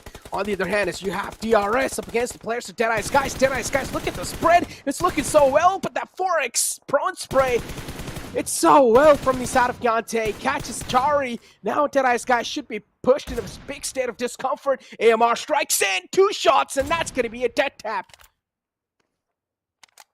Boy, precision right there. Oh no! Don't waste it, man. Oh, the Yeah. bullets are costly. He's got 2 left now. And the last one. There it is. Oh, he connected the last one, though. He connected the last bullet. Keep this in mind, this gun has some collateral damage in it. Oh yeah. So even if you do have the vehicle parked in the front, he can still just shoot through it. And that's what exactly happened. He shot him through the vehicle. Got some decent amount of damage dealt. But Gremlin Storm now, I mean, Dead Ice guys, they're just dominating this entire area, I would say. With the amount of info they've got, with the high ground they've got. Next to impossible to shut down Dead Ice guys so far. Just mowing down the lawns in the front's Joker. And he's managed to deal a lot of damage on these players. Oh, but look at this. DRS in a very uncomfortable position. Joker is going to try and mow them down with the spray of his M4, but has to fall back as he's about to run out of clips. But again, Gremlin Storm, point blank range, DRS, and a heavy fire from both these teams. DE and Gremlin Storm both just zoned in on the completely vulnerable players from the side of DRS. Delta, last man left standing for his team, is trying his level best to stay alive, but it's not going to be easy for him. On the other side, though, finally DRS fall down, get eliminated on the 9th position, and Gremlin Storm, they're going to be next as 2 players are going to be knocked out as Joker just pushes forward from the flank. Absolutely fearless, this lad. But Knight was able to save his teammates in a certain way as he denied the finishes to the players of Dead Ice guys. They already have 9 eliminations, by the way. Yeah, Gremlin Storm still just backing away from that spot, hoping that maybe someone's going to be their savior. And look at Memo. He's just pinned inside that little shack. And he might just be burned alive in that. And yeah, he is! On flames is Memo. Wants to drop and roll, but just runs into the sight line of Turulov. And Turulov's not going to give it away. He just takes him down instantly. Dead Ice guys has walled themselves down to a 3-man squad. Achari was the casualty. In the front, Skylights Gaming, the only big competition up against the players of Dead Ice guys. And now the problem favors the players of Dead Ice guys as they need to get it inside the circle, and they also need to travel downhill. I want to see what sort of an execution we're going to see from these lads. Well, let's see, it's going to be quite interesting to see how, in fact, they're thinking that they can bring themselves out of the situation. One more lad on his knees, last player left standing. Rowdy is the man behind lines now. True Love already has dished out a lot of damage, but he does not have the HP left. But that's not going to matter. Oh my goodness. He was down in terms of the HP advantage, but still comes out on top. That is 12 eliminations in total on the players of DE with 6 teams left, 10 players remaining. Let's see which team is going to walk away with the win on this game. It's definitely not going to be MABETEX. Still, it's Wally is the last player surviving, and Gianmara are not going to be there as well. They have been eliminated from the game. So we're down to the top 5 and top 4. Speak of the top 4, TRZ is still alive somehow. Atomic is the last man alive and is barely alive too, behind a little piece of cover. As I said, Dead Ice guys needed to move inside the circle, and that's where things just fell off for them. It's a downhill travel. You cannot make it happen. High voltage in the front. Skylights Gaming pretty much. It's a date with destiny for them inside this game to end things off on a great note. And this game is probably going to be theirs. The Wall of Death is closing in. TRZ Atomic, no way to survive that one. Will be sniffed out and taken down. MABETEX Wally inside the pipe. as Nima is closing up as well. And this is a great read from the side of Skylights Gaming. They know there might just be someone inside the pipe, and that's what they're going for. The edge is barely making it in, and yes, Nima's going to spot them out. No! Behind the vehicle, still alive somehow. It's a 1v4 situation. I remember the moment Necro saw someone make the pipe play for the first time. He got so excited. But now, Necro, we get to see it again. Oh, and this time it's not going to work out. The molly, the nade, he's being pushed into the blue, and it is over. It's done, he's yeah. getting shot at the back. So Skylight Gaming, ladies and gentlemen, walking away with the win on the last map of the day. The Miramar, it goes into their hands, and that brings them into the top 6 of the weekly overall rank. Not the weekly overall, that's the weekly overall. They make it to the top 6. And they got 22 points from this game. So we're going to find out in a few short moments what their week ranking is going to look like as well. I mean, what matters is the overall league standings, and this is what Skylights Gaming is dominating into. So a nice tactical, methodical approach with a little touch of aggression. Things have worked out in their favor, and Skylights Gaming were able to close things off on a great note. 7 elimination points and 22 points in total with the damage number of 1727. Skylights Gaming has definitely exceeded a lot of limits in that previous game, but I still want to see, as you mentioned, the overall stats and the overall rankings of this week, because the first top 3 really does matter quite a lot, and top 3 was pretty close. Or overall, I would say the top 5 is pretty close. I mean, I agree with you. I mean, the top 5 is extremely close, and the switch-ups are going to happen quite, well, they're going to be quite volatile. But before we move on to the standings and have a look at all the numbers, ladies and gentlemen, we're going to take a very short break. You guys don't go anywhere. We'll be back after this.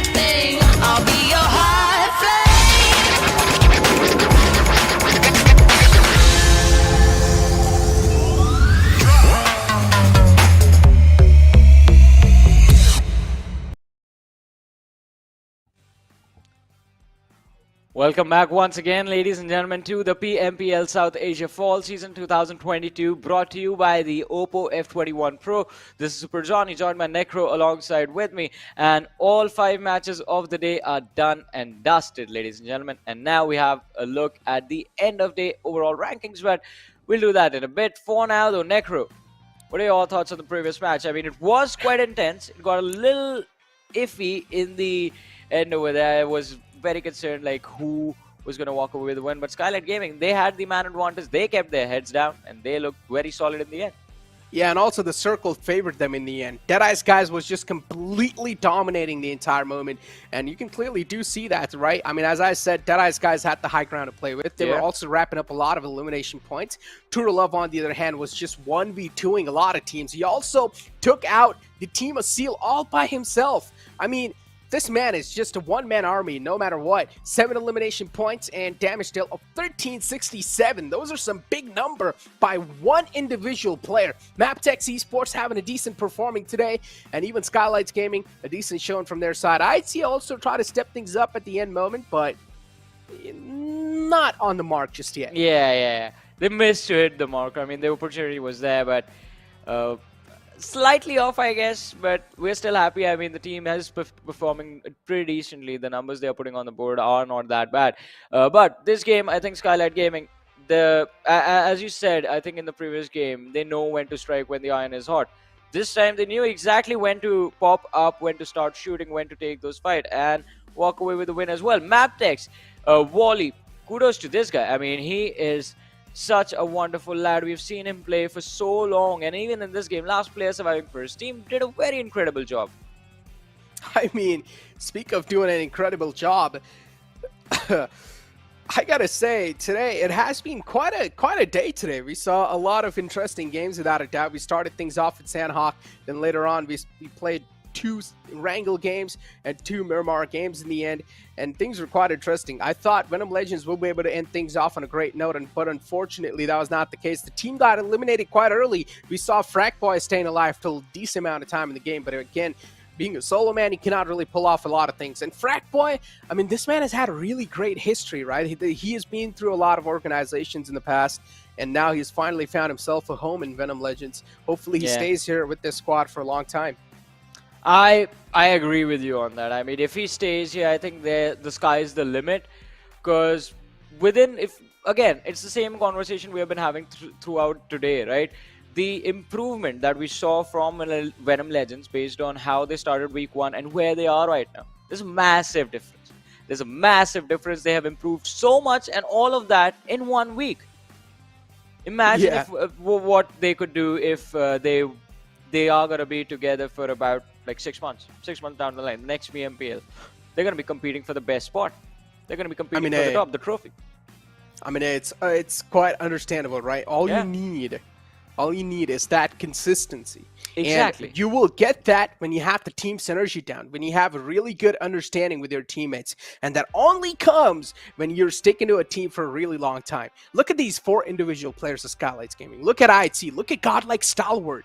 The amount of time these teams have stayed together, and that's why they're able to understand each other so well. So changing rosters sometimes doesn't really work out, man. Even at the start, if things are not working out within you, you need to try and figure stuff out. You need to know what is going wrong within you. What is something that you can change within yourself and also your teammates, and try and push them in a little bit more comfortable zone. Yeah, I mean, definitely. But I mean, at the end of the day, I mean, once the games are done and dusted, you have to move on from that. And I think that is what the teams need to focus on today, because today was a very interesting day, right? We saw back-to-back wins from WIZZES Club, a team that started the day outside the top 12. They made it into the top 3. Then we saw, for the first time, we saw Godlike Stalwart struggling in games. They still managed to finish top 2 with a lot of eliminations. They are just that good that they're going to pull out a wonderful performance out of nowhere. They'll pull it out of thin air if you call them to. Yeah, that's how wonderful the lads are. But they missed out on those chicken dinner, and I think that is what will upset them. So Godlike Stalwart going away without a win, IHC walking away without a win on the same day as well. And every other team, as even you said, Necro, like at a certain point we were like, all right, you picked a team from the second page of the rankings, they won the game. So anything could have happened today. Today was a day that was where the games were completely chaotic. And because of that, I think tomorrow is going to be even more exciting, because all the teams that have underperformed today, teams like IHC, who were struggling for quite a while now, teams like Gremlin Storm, who, well, even their luck is not turned around. I think these teams are going to be coming back tomorrow with a lot more prepped for the matches. Yeah, and on the other hand, even though Deadeye's guys are not really able to get their hands on the chicken dinner, I mean, they did, right, in the previous game. And we were speaking about how this team's not really doing that great in the overall rankings just today. They realized the same fact, and they started pulling off some incredible numbers, and now they found themselves in the 2nd spot. I mean, today, Deadeye's guys have been the most consistent, without a doubt. Oh boy, and look at where their consistency gets them, Necro. It gets them on the 2nd position now. We were talking about how incredible it would be for one team to surpass Godlike Stalwart. Now the number has gone up to 2 teams, my friend, because it's not just High Voltage sitting on the 1st position. DE have done an incredible job as well, even though the difference is not that much.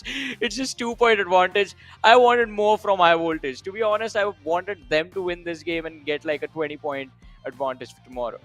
I mean, speak of having a 20 points advantage, High Voltage are definitely, I mean, again, they have been under the radar today. Yeah. And even myself didn't realize that High Voltage would be getting that 1st spot once again, and they're back on the top. I mean, just 1 point separating them away from the side of Deadeye's guys, but still ending things on the 1st spot, that should give you a lot of confidence booster, but at the same time, that will make you anxious as well, knowing the fact that you're only 1 point away, 1 point shy from the teams that are in the 2nd spot, and also being trailed by a team like Godlike Stalwart.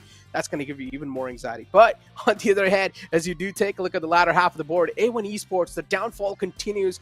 IHC still not doing as great as we expected. Gremlin Storm on a climb, TRZ on a climb as well. I mean, it is a pretty decent climb now. I mean, they have moved up 4 positions, but look at the difference. Look at the difference from where TRZ is where the IHC Esports is. There's like 20 plus points, 30 plus points right there. And it's going to be quite difficult for them to overcome it. So there's like the divisions in the overall rankings have already formed. And because of that, I think it is going to be very tricky for the other teams, like especially teams anywhere below Seal Esports. So TRZ till Janmara, these teams, they have to perform. They have to pull off what WIZZES Club did today. If you were to ask me which team won your heart today, I have to say it is WIZZES Club, because those first two games was so incredible, man. They won 52 points from the back-to-back wins, 52 points in 2 games. That is just incredible right there. Yeah, and it's not even like the games were just gifted to them. They fought for it. They fought for the victory, and they came out on top. And even we saw today, MABETEX Esports showing themselves up. So today, a lot of teams that we didn't really expect to show up, they showed themselves up. Now we're just waiting for 1952 to strike back inside the lobby, and a couple of more teams like IHC. As we have WIZZES Club card, of course, today's day was dominated by the players of WIZZES Club with that back-to-back chicken dinners. They've definitely carved their names in the PMPL, and this will be remembered. A moment will be remembered towards decades maybe in the future. But WIZZES Club with 5 elimination points and 2 headshots. Of course, I mean, you have PBK Red. Why are you laughing, man? I was just going to say, like, the moment that's going to be remembered is that nade kill on Godlike Stalwart. Oh, yeah. Golden hand. The man with the golden hand. That's going to also be said. Today, overall, I would say WIZZES Club, the performance was just really good. They looked like a new and a reformed team. Yep.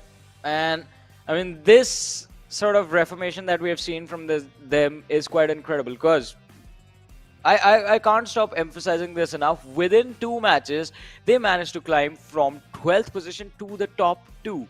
So today, they realized, like, if they don't put the numbers on the board, they're going to be left behind, because we all see what has happened to TRZ and the other teams that are there, starting from I believe it's the 14th position onwards, 14th to 20th. Those teams now, for them to make a comeback, for them to have a chance to move to the Livic and get those extra points from that game, it is going to be quite tough. But these lads, they got themselves into a position where no one is going to be able to deny them unless they underperform very badly in the next 2 days, which I think is not going to happen. It is the lads from WIZZES Club. These lads are going to, well, even if they play decent, I think they'll just finish in the top 5 this particular week. So they have done a pretty phenomenal job.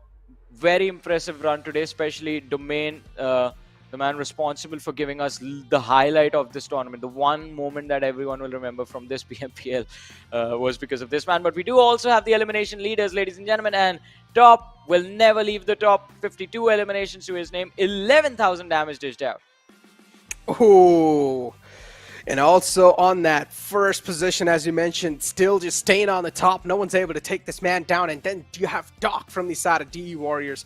Kudos to this man to be on the 2nd spot and be able to compete this well, and also showing his face for the first time inside this entire PMPL lobby. Assassin with 48 elimination from the side of High Voltage. Action there too with 48. These two have tied up, but Assassin has a more damage than compared to Action. IC there too from the side of IHC. And as I said, IHC, they have the numbers. They definitely have the elimination numbers, but they just don't really have a lot of placement points to back it up. I agree with you on that. I mean, the placement points are missing, but elimination numbers, that's, I think, where the team does like to set up momentum for themselves. And if you constantly are known for your firepower in the entire lobby, then I think the other teams are going to be afraid of you in the finals. I think it's just a mental game that the lads are trying to play. But we do have the daily winners on our screens, ladies and gentlemen. WIZZES Club walking away with 2 wins, 2 incredible wins, in fact. The second one on Erangel, 15 eliminations, 13 knockouts, 2,600 damage, and 1,300 heal. All the highest stats of the game are with WIZZES Club, and all of that happened in one particular match. Also, kudos to MABETEX. They got their win today as well. Well deserved. They played very well in that game. Yeah, exactly. I mean, MABETEX, as I said, the patience paid off in that game for them, and they played that perfectly as well.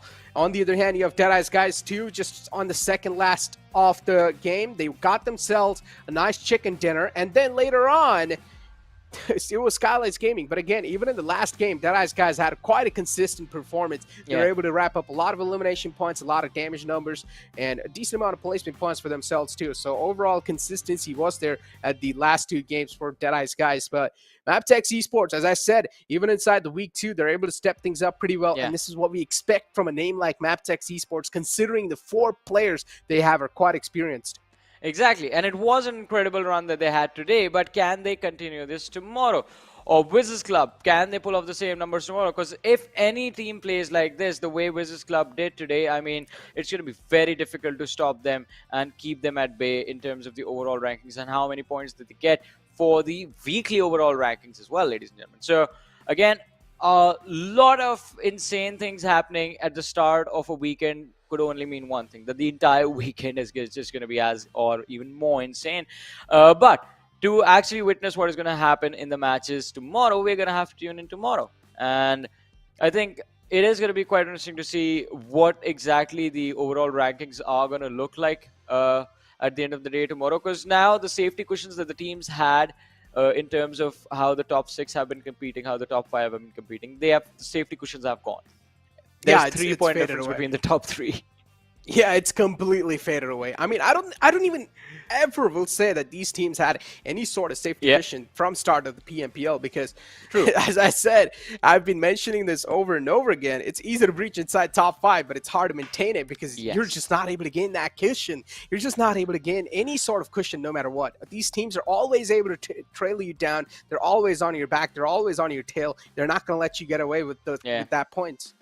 Exactly. But on the other side of thing, now what I'm very intrigued about is what are the other teams, the bottom 6, what are they going to do to, well, claw their way, if you will, out of the grave that they are put in right now? Because the difference over there, those 30 points are going to hurt. They're going to hurt quite a lot. But, ladies and gentlemen, whatever the answer is, we will find the answer tomorrow. Make sure to tune in at the same time on the same channel. Until then, take care.